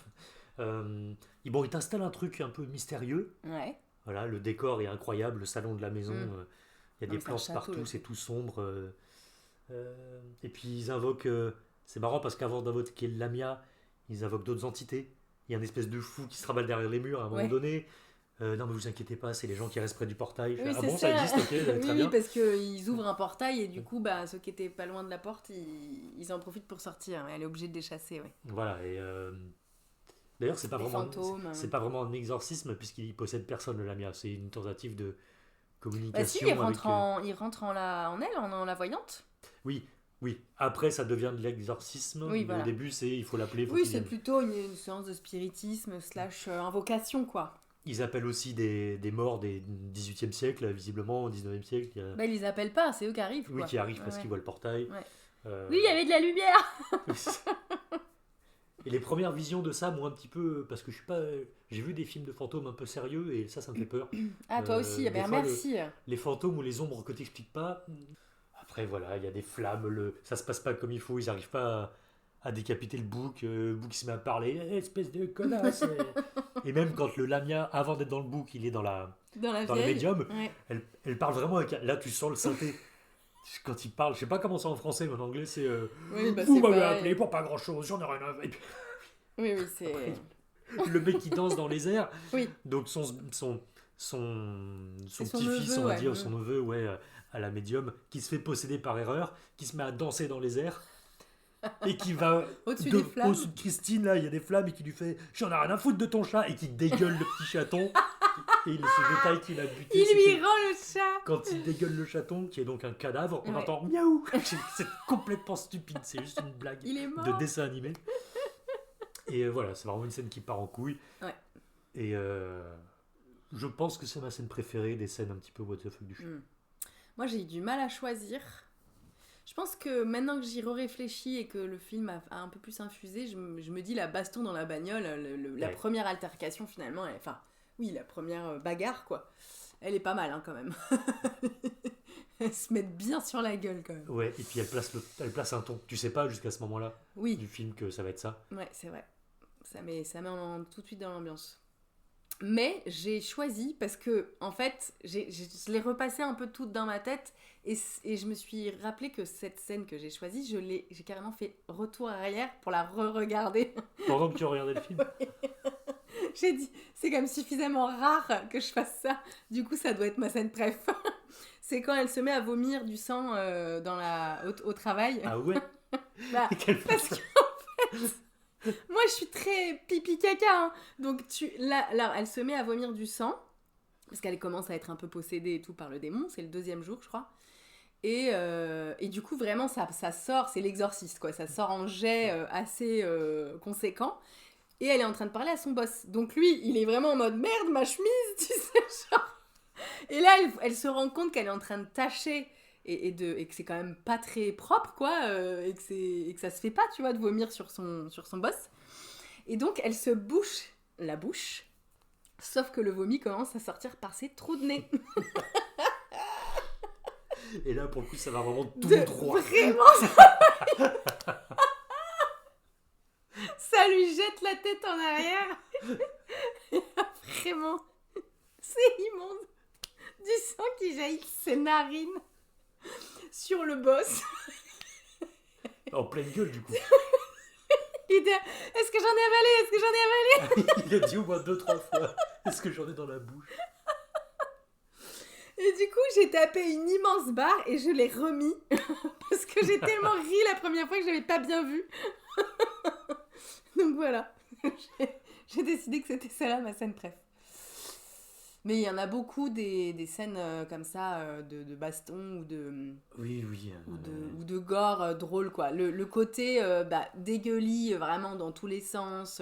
À un moment donné, la vieille, elle dégueule des vers de terre ou des insectes qui grouillent. En fait, l'autre, elle est toujours la bouche ouverte, donc elle prend toujours le dégueulis dans la bouche. Et aussi le coup de quand elle perd ses dents. Parce que du coup, Madame Ganouche, elle a un dentier.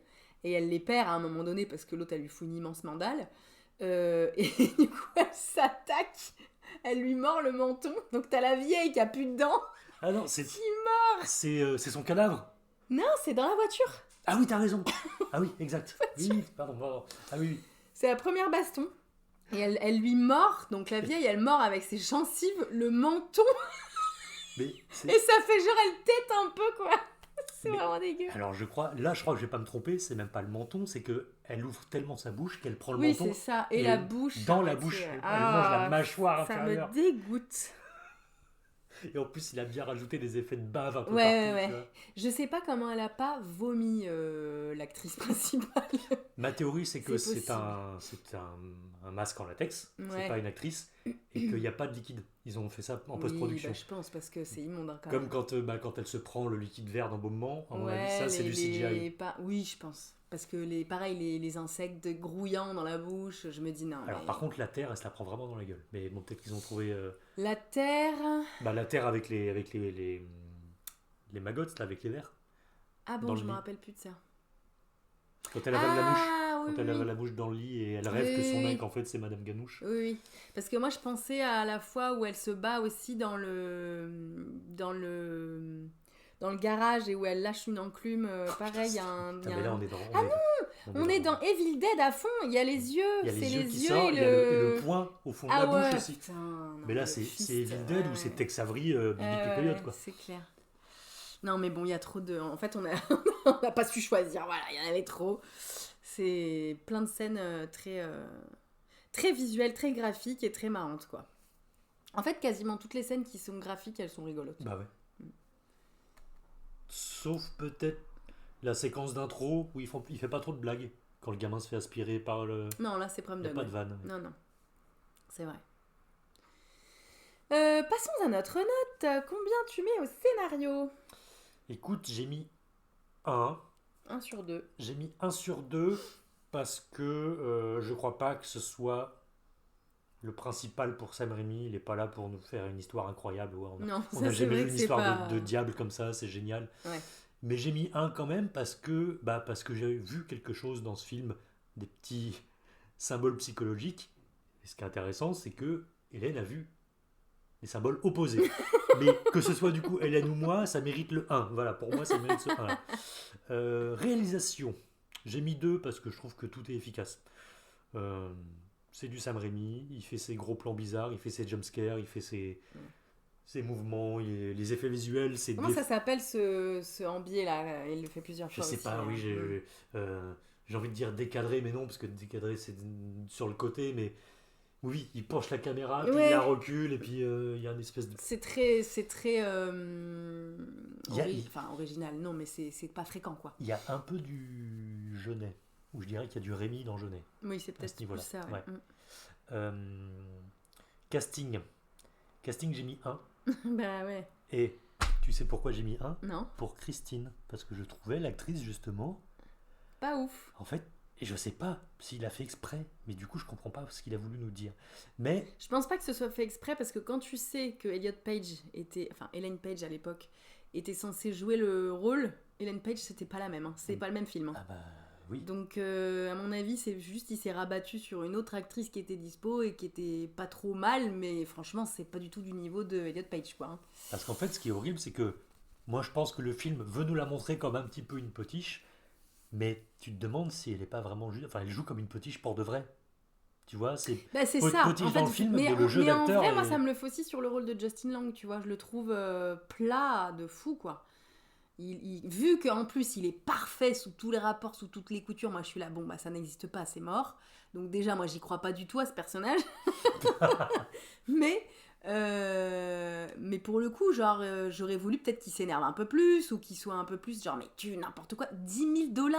Il est lâche comme si de rien n'était. Enfin bon, à un moment donné, en fait, je trouve qu'il y a quand même des personnages pas très crédibles ou alors hyper caricaturaux, quoi.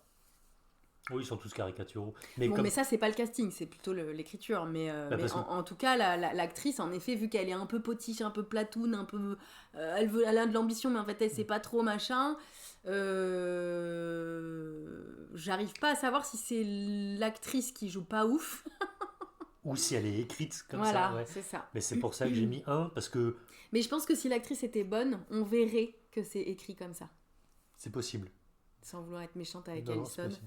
Parce que tous les seconds rôles sont des caricatures, mais ils sont joués honnêtement, il n'y a pas de souci. Et j'ai déjà dit tout à l'heure que Justin Long, je trouve son interprétation, mais vraiment, c'est plus le même film. Enfin bon, je sais pas pourquoi, il m'a vraiment marqué. Ouais. Même si le personnage n'existe pas dans la vraie vie, l'interprétation qu'il en fait, je la trouve très... Voilà, c'est le seul acteur du film. Il joue moins mal que les autres. Voilà. La musique, 2 sur 2. Oui, alors bon... tu vas voir ma note, tu vas faire what? Parce que j'aime bien les violons qui font peur. Ouais. J'aime bien le thème qui se répète comme ça, qui a été vu 1000 fois, mais ça va avec une histoire très basique de diable. Message valeur, j'ai mis 2. Pour toutes les choses que j'ai dites tout à l'heure. Bah, tu as parlé d'éthique tout à l'heure, donc peut-être c'est là qu'on en reparle. Bah, l'éthique, je crois que du coup je l'ai évoqué déjà, c'est l'éthique personnelle et le code moral de Christine. En tout cas, comme moi je l'ai envisagé en voyant le film, comment je l'ai pris. Où en fait c'est une nana qui intrinsèquement a envie d'aider les gens, a envie de protéger les animaux, aime bien la nature, aime bien la nourriture, aime bien... et n'a pas trop forcément besoin de rentrer dans une classe supérieure. Enfin, moi j'ai eu l'impression qu'il y avait une antagonisation entre qui elle est et ce à quoi elle voudrait, genre le monde lui fait miroiter que c'est ça qui est bien pour elle. Et elle fait des choses alors qu'en fait c'est pas elle. Et le fait que ça soit pas elle, ça veut dire que pour moi elle a quelque chose de bien en elle. Elle a un bon fond, et à chaque fois qu'elle le trahit pour une raison, que ce soit pour la malédiction ou pour sa vie personnelle, il lui arrive de la merde. Et ça n'arrête jamais la malédiction jusqu'à ce qu'elle soit Cette en fin enfer. Quoi. tragique, ouais. Euh, Ok, ouais, là où moi je pense que justement, elle veut ne plus être cette petite fille de fermier, ne plus être cette petite fille qui aime les gâteaux. C'est hyper grossophobe hein, quand même, ce prisme-là du personnage. D'ailleurs, mon personnage préféré lui balance quand même dans la gueule. T'étais une grosse, non, avant? Ça se voit. C'est grossophobe 8000. Bon, Ah, c'est la nièce, la là, petite fille ouais, qui la lui dit petite ça. fille, ouais. Mais pour moi, ce personnage, en fait, elle n'aspire qu'à être transfuge de classe. Et du coup, c'est pour ça qu'elle fait les mauvais choix qui sont les siens. Et donc, elle mérite ce qui lui arrive. On en revient toujours à ça. Mais pour moi, au contraire, si elle sort avec ce type, c'est parce que justement, elle représente ce qu'elle voudrait... Enfin, tu vois, la classe dans laquelle elle voudrait upgrader. Et elle fait tout pour plaire. Enfin, moi, elle entend à un moment donné son mec avec sa mère au téléphone qui dit les pires horreurs sur elle. Moi, j'entends ça sur des mots de ma future belle-mère. Je la défonce en fait. Je défonce son fils avec et je dis mais c'est quoi ce bordel? Elle se plie en 12 parce qu'elle ne veut que ça. Alors, soit c'est une people pleaser à fond, mais du coup, elle a raté son coup avec Madame Ganouche, c'est dommage. Soit pour moi, elle fait semblant. Enfin, elle n'est pas vraiment people pleaser. Elle a juste de l'ambition. Elle veut juste changer de classe. Elle veut juste devenir s'élever quoi dans la société capitaliste. Et c'est une mauvaise idée. Ça lui retombe dessus. Et moi, je pense que c'est ça le message. Ouais, mais ça marche très bien. Oui, c'est clair. Ça marche très très bien. Alors, ça te fait une note de 8 sur 10. Tout à fait. Moi, j'ai mis 1 au scénar aussi, comme toi. J'ai mis que 1 à la réal parce que il m'a agacé un peu. Ah ouais. Ouais. Bah en fait, alors tu vois ce fameux plan comme ça qui se décale. La première fois je fais waouh, tu vois, c'est beau, tu vois, c'est stylé. Deuxième fois je fais oui bah c'est bon on a compris que tu savais réaliser un film un peu mieux que les autres. Et puis bon les effets spéciaux, bon là pour le coup les potards sont vraiment à fond. Le dégueulis, en veux-tu, en voilà. Bon, j'étais là, à un moment donné, c'est pareil, je me dis, il y a d'autres ressorts, peut-être comico-gore que le dégueulis, je sais pas. Même si ça marche sur moi. Hein. Mais à un moment donné, j'étais là, oui, bon, peut-être d'autres effets spéciaux, je sais pas. Tu vois, pardon, je rebondis. Vas-y. Ça peut s'expliquer dans la psychologie de Christine, puisqu'elle ne veut surtout pas redevenir cette Oui, grosse oui, jeune et fille. puis si elle était effectivement boulimique, mais Ils n'arrêtent pas pour de moi, parler de bouffe et elle moi, n'arrête pas de se prendre des trucs dans la bouche. oui. Et c'est la vieille qui lui fait ça. Donc Ouais, c'est ouais. sa plus grande terreur. Et pour moi, elle est pas forcément boulimique en fait. C'est pas clair qu'elle a été boulimique ou qu'elle a vraiment eu des TCA. Ce qui est clair, c'est qu'elle a peut-être effectivement été un peu plus bouboule parce que quand elle se voit en photo à un moment donné plus jeune, effectivement on voit une gamine un peu ronde. Et on voit effectivement qu'à un moment donné elle passe devant une boulangerie et qu'elle est en mode ah non enfin si elle a clairement des TCA en fait elle est clairement Pour moi, elle s'empêche de manger quand même. Pour moi, elle a été détruite dans sa situation de grosse fermière quand elle était jeune ou ado. D'autant que quand elle commence à se dire bon je vais crever en fait et qu'elle lâche la rampe, elle s'enfile du Häagen-Dazs. ouais. Au moins, il y a deux en scènes. mode déjà à foot Il y a deux scènes où il y a elle deux s'enfile, scènes ça. où elle est du coup un peu en mode foutu pour foutu autant que je mange des calories dégueulasses. Donc mais moi ça m'a un peu dérangé ce discours là tu vois. Sauf que C'est touchy hein, de parler de grossophobie, enfin de grosse et de nourriture et de TCA et tout, c'est pas facile. Mais après 2009, je pense qu'ils s'en battaient les couilles. Hein. alors est-ce que tu penses que les scènes où elle prend Du coup, je vois pas le rapport forcément avec le vomi, mais c'est une bonne interprétation de ta part, hein, c'est possible. Hein. les scènes où elle prend de la glace, est-ce que pour toi ils correspondent au moment où elle est en train de se transformer en bitch totale? Non, pour moi, c'est les moments où elle est dans le désespoir et où elle a plus, où elle s'imagine qu'elle ne peut plus, qu'elle a plus de ressort pour s'en sortir en fait, qu'elle a plus de solution. Quand elle perd espoir, bon, la première fois c'est quand elle sait qu'il faut 10 000 balles et qu'elle les a pas. Donc hop, elle s'enfile la glace en mode bon bah c'est foutu quoi. Et son mec arrive, donc elle arrête de manger de la glace. Alors, parce qu'il lui file les 10 000 balles. ouais, mais du coup c'est intéressant parce que si on va dans ton sens de l'interprétation, où c'est un peu une parvenue, et que en fait peut-être que Sam Raimi a envie de nous dire mais t'étais très bien quand t'étais à la ferme et t'étais grosse. Bah oui. Du coup la grossophobie elle est pas dans ce que le film exprime, elle est dans peut-être des Non, personnages. dans les du film. personnages, ouais. Ok, C'est d'accord. quand l'autre, elle lui dit, t'es une ancienne grosse, ça se voit. Ouais. Ça, c'était hyper grossophobe, tu vois. Et en fait, c'est justement, je pense, ces moments-là où elle est où elle est vraiment elle-même, quoi. Quand elle lâche le masque, qu'elle fait tomber le masque et qu'elle dit, bon, tu sais quoi, c'est bon, j'en ai marre de tout contrôler. Parce qu'en fait, c'est qu'un personnage qui est dans le contrôle constant d'elle-même, quoi. Pas qu'avec la bouffe. J'en suis où Ouais, donc réalisation, voilà, j'ai pas...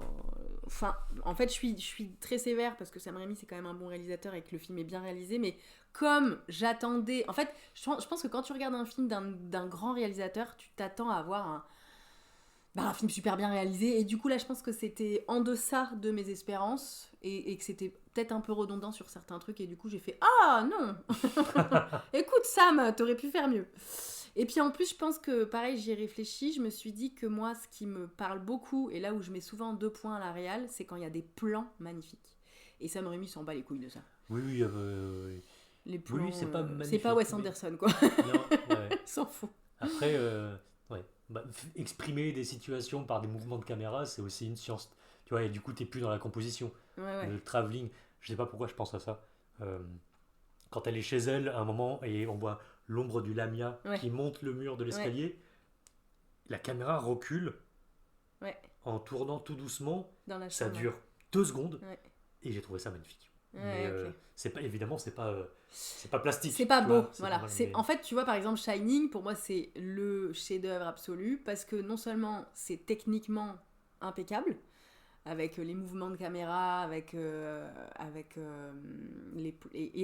les plans et le décor. En fait, tout est parfait, quoi. C'est-à-dire que il y a un mélange entre la technique, les plans et le décor qui est magnifique, qui fait que du coup, t'es là, waouh, t'en prends plein les mirettes tout le temps. Tu vois, il y a les trois canaux, en fait, de beauté, enfin, pas de beauté, mais en tout cas d'esthétique, qui peuvent te parler, qui sont remplis, quoi. Enfin, en tout cas, moi, c'est mon... Après, c'est très subjectif, évidemment. Et puis, en plus, je pense que je suis moins réceptive à la technique, parce que j'y connais pas grand-chose. Faut quand même dire ce qui est. Que au plan et au décor et aux couleurs, et tu vois, à tout ça, quoi. Qui est un peu plus visuel, enfin, qui est un peu plus facile à repérer, quoi. Le casting, j'ai mis 1 comme toi parce que, comme pour les mêmes raisons. Voilà, l'actrice, j'ai pas trouvé qu'elle était incroyable. J'aurais vraiment bien aimé avoir le même film avec Elliot Page. Pour le coup, je pense que c'était pas du tout le même film. Enfin, j'en sais rien. Et à la musique, j'ai mis 0. Alors, pourquoi ? Parce que je l'ai pas capté du tout. Mais alors, pas du tout. Alors, c'est un truc qui m'arrive très souvent.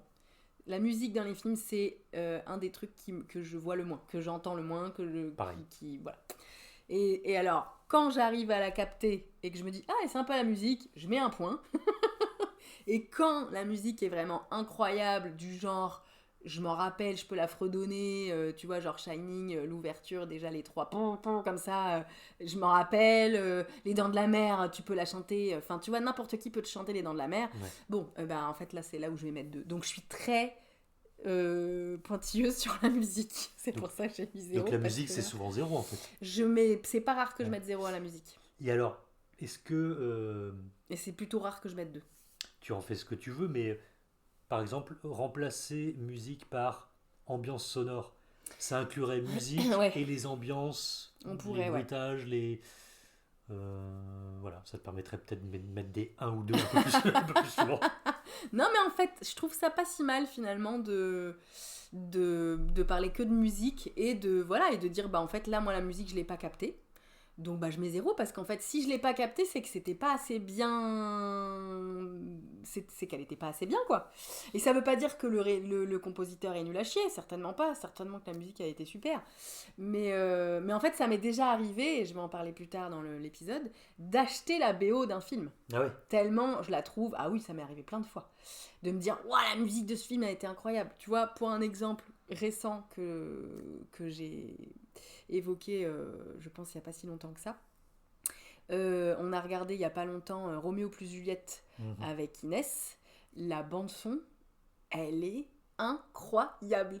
Alors évidemment il y a du Radiohead, alors moi je suis fan de Radiohead, donc il y a 2 morceaux de Radiohead, donc voilà. Mais en fait je me suis rendu compte que tout le long et à toutes les ambiances et à tous les moments où il y a de la musique, ça colle parfaitement, que ce soit une fête, que ce soit une embrouille, que ce soit machin. La BO, elle est parfaite. Bon, après, c'est... comment il s'appelle le réalisateur de Roméo plus Juliette Baz Luhrmann. Voilà, Baz Luhrmann, il est quand même très fort là-dessus, quoi. On sait que la musique, c'est son truc, quoi. Donc voilà, tout ça pour dire la musique, je l'ai pas du tout entendue. Et j'ai entendu celle du générique de fin, vite fait, quoi. Hein, mais bon, en plus, je l'ai pas trouvé extraordinaire, donc... Mais moi, en Pas vrai, de point.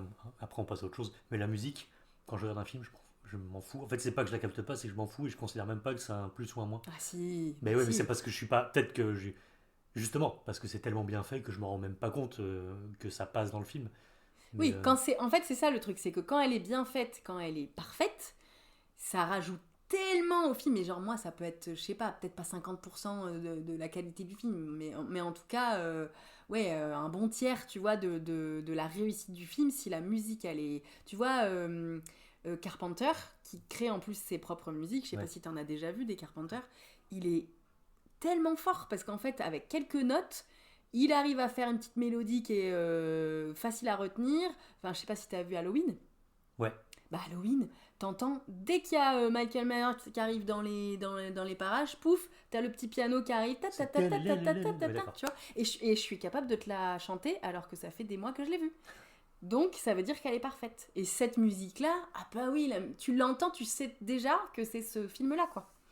Donc pour moi, il y a moyen que la musique soit vraiment... Après, tu peux faire un très bon film avec de la musique, on s'en fout. Enfin, c'est effectivement pas indispensable. C'est un bonus. Pour moi, c'est un bonus. Et un bonus qui peut faire beaucoup, quoi. Et message valeur, j'ai mis 1. Parce que, en effet, moi, pour moi, le message du film, c'est bah, justement la critique de cette parvenue, de ce personnage qui veut... péter plus haut que son cul, disons-le, et qui renie complètement son humanité en le regrettant. On voit bien que quand elle refuse le prêt, elle est pas... Voilà, elle le fait pas par méchanceté, elle en a pas rien à foutre, et qu'elle le fait vraiment juste parce qu'on lui a dit qu'en gros, elle aurait la promotion de sa vie si elle faisait ça. Mais en fait, bon, bah, elle se trahit, et tout ça pour du fric, quoi. Donc, pour moi, c'est ça le message. Et du coup, ne c'est soyez pas... que un. Parce qu'en fait, deux, il aurait fallu que ce soit vraiment plus insistant, Ouais, ou qu'il y ait d'autres. plus subtil. Ou qu'il y ait d'autres messages. Parce que des fois, dans oui. certains films, t'en as plusieurs. Et là, c'est vraiment genre, ouah, non seulement ça dénonce tel truc, mais en plus, ça dénonce tel autre truc.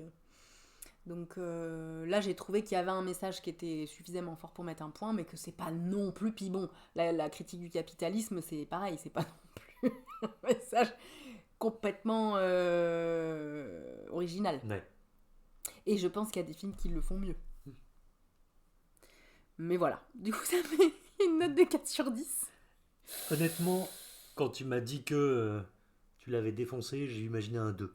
Ah ouais, ah Donc non. ça va. Ah non, j'ai jamais Ça va. mis 2. Non, non, ça n'est jamais arrivé. Je pense que 4, pour le coup, c'est quand même une de mes plus mauvaises notes. mais ça lui donne une note de 12 sur 20, ce qui n'est pas si pire. Tu vas voir, du coup, que dans notre classement, ce film entre-t-il dans notre top des meilleurs films selon nous, selon le Spoutcast, il est 27ème sur 40 films qu'on a visionnés. Et il rejoint 5 autres films qui ont cette note, 12 sur 20, le projet Blair Witch, The Thing, Alien le retour, Les oiseaux et Cube. Donc on est quand même sur pas des films de merde, tu vois.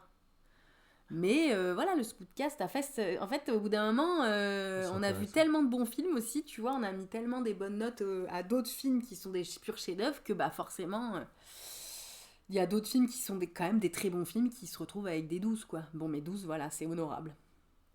Ah, c'est marrant, parce que ça, c'est dû beaucoup au mix.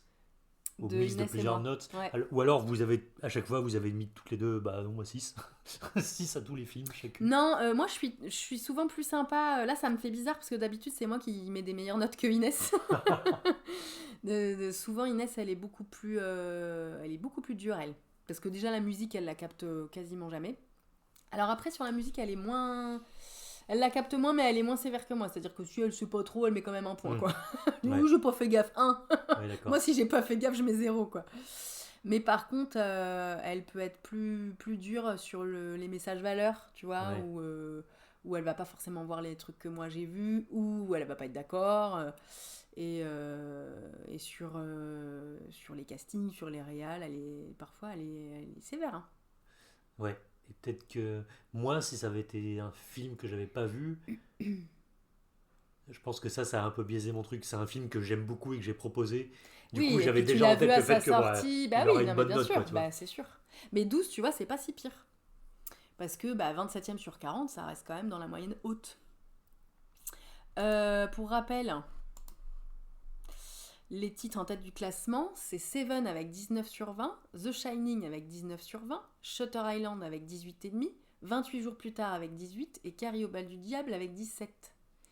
Tu vois, en fait, C'est un on a c'est un un bon top top 5. intéressant. Bah Hein, ouais. ouais. C'est que là, on a des films, excuse-moi, mais bon, on a quand même... Après, Sam Raimi, ça reste Sam Raimi. Mais là, on a quand même Danny Boyle, on a comment il s'appelle Carrie, qui c'est qui a fait ça De Palma. De Palma avec Stephen King à l'histoire. Shining, on a Stephen King encore à l'histoire avec l'autre con, là. Kubrick. Kubrick. Il était quand même... Je sépare le génie de la personne. Ça me fait de la peine, mais bon, voilà. Shutter Island, Scorsese, enfin, tu vois, on est... Et Seven, c'est qui déjà? Fincher. Fincher. Ah, Fincher, putain. Et Seven, c'est considéré comme un film d'horreur. Alors, non. Mais je l'avais quand même mis... C'est comme Shutter Island, c'est pas considéré comme un film d'horreur, c'est des drames horrifiques, des thrillers horrifiques, des thrillers avec, en fait, une pointe. Tu vois, Seven, il y a quand même une pointe d'horrifique, quand même, plus que dans Shutter Island, je trouve. Et c'est des films que moi je considère comme voilà, un peu horrifiques et que je voulais montrer à Inès et que du coup on a mis dans le classement alors que bon peut-être effectivement ils n'ont pas leur place dans la liste mais je voulais absolument montrer Seven et pour moi il a sa place. Enfin après il y a plein de gens qui disent mais bien sûr que Seven c'est un film d'horreur, enfin c'est un cauchemar de A à Z ce film. Ah Et oui, Shutter Island aussi tu vois. C'est hyper glauque ouais. Bah oui. Donc, mais c'est vrai qu'ils sont considérés sur leur fiche Wikipédia comme des thrillers. Alors, passons au flipomètre. Le méchant de ce film entre-t-il dans notre top 5 des pires méchants ever? Eh ben, je vais te laisser répondre à la vraie question. Ouais, et puis après, tu nous donneras ton top 5 à toi. C'est ça. Alors, moi, je l'ai placé en 22e position dans mon classement sur 37 méchants. C'est-à-dire que Mamie Ganouche... Enfin, non. En fait, à la base, j'étais là, c'est Mamie Ganouche, la méchante. Puis en fait, après, j'ai dit, bon non, c'est la mienne quand même. C'est le démon. M'a pas fait peur. Tu vois, pourtant les fantômes ça me fait peur, mais les démons non. Enfin l'exorciste si, hein, quand même, ça marche bien. mais là j'ai pas trouvé qu'il était... En fait on le voit pas des masses, ce qui d'ailleurs n'est pas forcément une obligation, mais je trouve que les scènes où il apparaît sont pas les plus terrifiantes quoi. Après c'est peut-être aussi parce que l'actrice jouait pas hyper bien. Donc du coup il se retrouve entre l'esprit de Poltergeist qui me fait un peu plus peur quand même et les extraterrestres dans Signe, bien que je me demande si les extraterrestres dans Signe me font pas plus peur quand même. Mais comme on n'est pas sûr qu'ils soient méchants alors que le Lamia c'est sûr ouais tu vois. Alors non, pour rappel mes pires méchants ever, mon top 5 c'est The Thing, le xénomorphe, le requin des dents de la mer, Pazuzu dans l'exorciste et les infectés de 28 jours plus tard. Pazuzu, c'est une excellente idée de le mettre. Hein. Ah oui. Moi, bien. j'avais pas du tout envie qu'il s'attaque à moi, Pazuzu. Très bien, j'y pensais pas. Ouais. Bah, c'est parce qu'on a fait l'exorciste il y a pas longtemps. Eh oui. Donc il est rentré dans mon top. Et après, on a fait les 28 jours plus tard et bam, les infectés sont aussi rentrés dans mon top 5. Là, en fait, on les a fait par ordre chronologique, un peu. Donc plus ça va aller et plus on va faire rentrer des nouveaux méchants, quoi. Après, franchement, pour virer le requin, le xénomorphe et The Thing, ça va quand même être dur. Hein. Va falloir y aller. Ouais. C'est de 1 à 5 ? Ouais, c'est vraiment The Thing me fait le plus peur et les infectés le moins peur. Je suis terrorisée. Mais bon, il y a 37 méchants, donc les 5 premiers forcément me font tous peur en fait. Alors toi, est-ce que tu as réfléchi à un top 5 de méchants ? J'ai réfléchi à un top 5. Est-ce que tu as fait que horreur ou tu as fait tout ? Bah oui, c'est mieux. Du coup, moi je suis parti sur quelque chose d'un petit peu plus humain et psychologique. Vas-y. Sauf pour les 2 premiers. Mais alors, je vais partir de 5. Je vais aller vers 1. Ah le suspense 5, Norman Bates. Bah bien sûr. Qui, quand je l'ai vu, j'étais post-ado. Ouais. Et j'ai trouvé très dérangeant, surtout pour un vieux film. Je me suis dit, mais c'est vachement... Limite, ça aurait dû être censuré, ce mec-là, il est trop bizarre. C'est pas normal d'avoir un mec comme ça. Ouais, mais il est malade. Il est malade, ouais. Numéro 4, Hannibal Lecter. Bien sûr. Parce que l'interprétation... Ok, le concept est flippant, mais l'interprétation d'Anthony Hopkins est très, très dérangeante. Ouais. Numéro 3, Anton Chigurh. Je sais pas qui c'est. C'est le méchant de No Country for Old Men, interprété par Javier Bardem. Ah oui, ok. Putain, je me rappelais plus de son nom, d'accord. Qui est terrifiant. Ouais. Ouais, elle est pas sympa, ouais. Donc là, on n'est plus du tout dans l'horreur, mais c'est Oui, mais c'est un méchant. Le pire vilain de polar que j'ai vu. Ouais. Il tape au hasard, il a pas d'émotion, il a rien en lui. C'est vrai. Faut que je le revoie ce film parce que je me souviens plus du tout de l'histoire. Il y a une coupe au bol interdite. C'est vraiment Mireille d'Arc avec un gun, quoi. Mais t'as pas du tout envie de le chambrer là-dessus, quoi. Non, c'est ça. Aucun moment. Aucun moment tu vas lui dire, bah mec, c'est quoi cette coupe? T'as pas envie qu'il te demande ton avis, en fait. Non. Numéro 2, et là on part sur... les deux premiers ne sont plus réalistes. Numéro 2, je suis allé chercher loin. Ah ouais? Vigo des Carpates dans Ghostbusters 2. Bien sûr. C'est celui qui sort du tableau. Bien sûr. Parce que c'est une de mes premières terreurs. Ah oui. Et tu vois, pourquoi j'aurais dû placer ça dans un de mes premiers films d'horreur. Ah mais oui, Ghostbusters, carrément. Au même titre que les Gremlins, c'était un film pour enfants qui faisait peur. Et ce tableau, moi, il m'a... Pareil, quand j'étais petite et que j'ai vu ce truc, j'étais là, what the fuck? Ça fait trop peur. Ce tableau qui sort, et puis en plus, il y a un espèce de tourbillon de l'enfer, de la mort derrière lui, c'est horrible. Peur, et le 1... Roulement de tambour. Ouais, mais là, on part dans l'existentialisme. C'est Sartre. C'est Sartre, mon ennemi juré. Ma némésis. Non, c'est la planète Mélancolia. Qu'est-ce que c'est que ça? Du film Mélancolia de Lars von Trier. J'ai pas vu ce film. Et ce que je dis pourquoi, et tant pis pour le spoil, qui arrive dans les 10 premières minutes. Ah ouais, vas-y alors. C'est la planète qui détruit la Terre. Ah oui, oui, ça je connais le pitch, effectivement. Ouais. Mais je savais pas qu'il y avait c'était une planète et que c'était pour ça le titre. C'est le nom de la planète. Je pensais que Mélancolia, c'était parce qu'ils allaient tous crever. Disons qu'il a pas choisi le nom au hasard, c'est cool. Sûr. Ça tombe bien, ça marche avec le scénar, mais c'est le nom de la planète dans le film. Ouais. Ok, qui se dirige droit sur la Terre et qui va buter tout le monde. Et le côté catastrophe cosmique, comme là pour le coup, nous en tant qu'êtres humains, de toute notre espèce, on n'a aucun moyen de gérer ça. C'est pas mal. J'ai pas envie que ça arrive. Fin du monde. Donc c'est une terreur.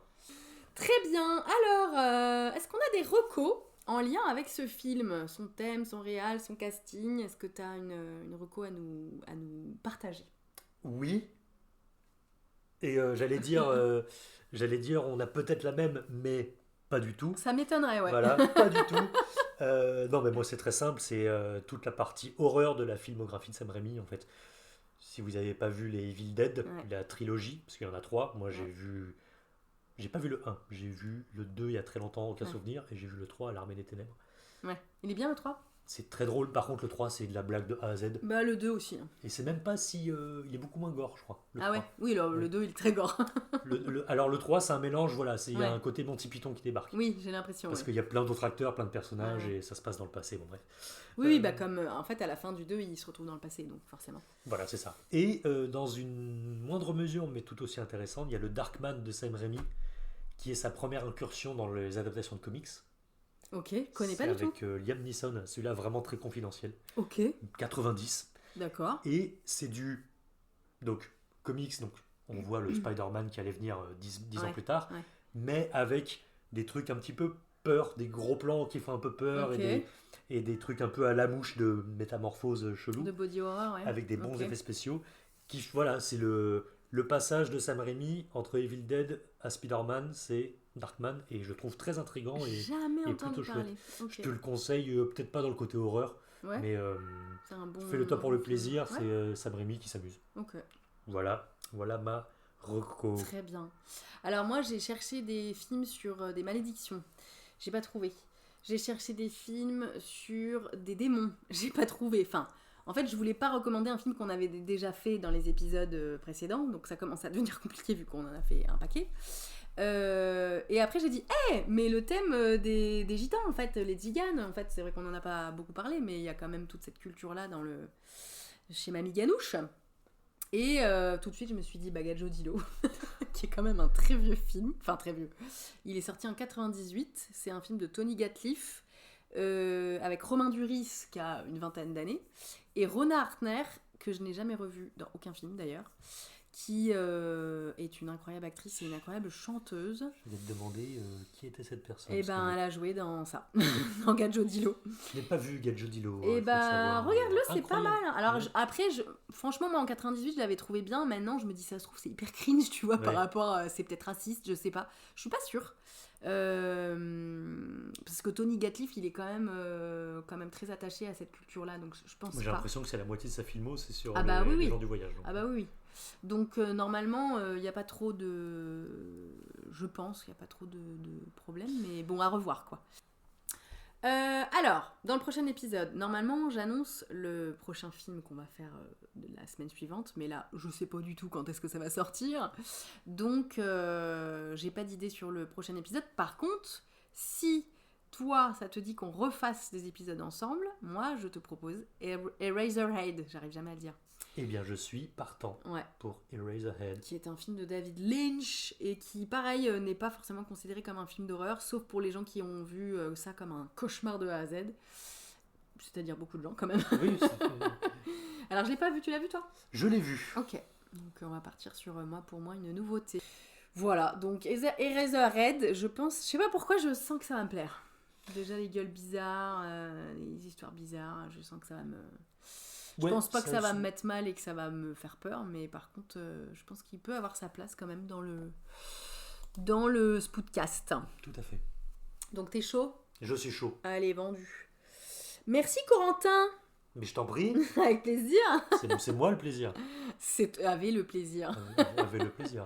Merci de nous avoir écoutés. Dites-nous si vous aussi vous avez aimé Jusqu'en Enfer ou si on vous a donné envie de le regarder. Et en attendant, on vous fait des bisous.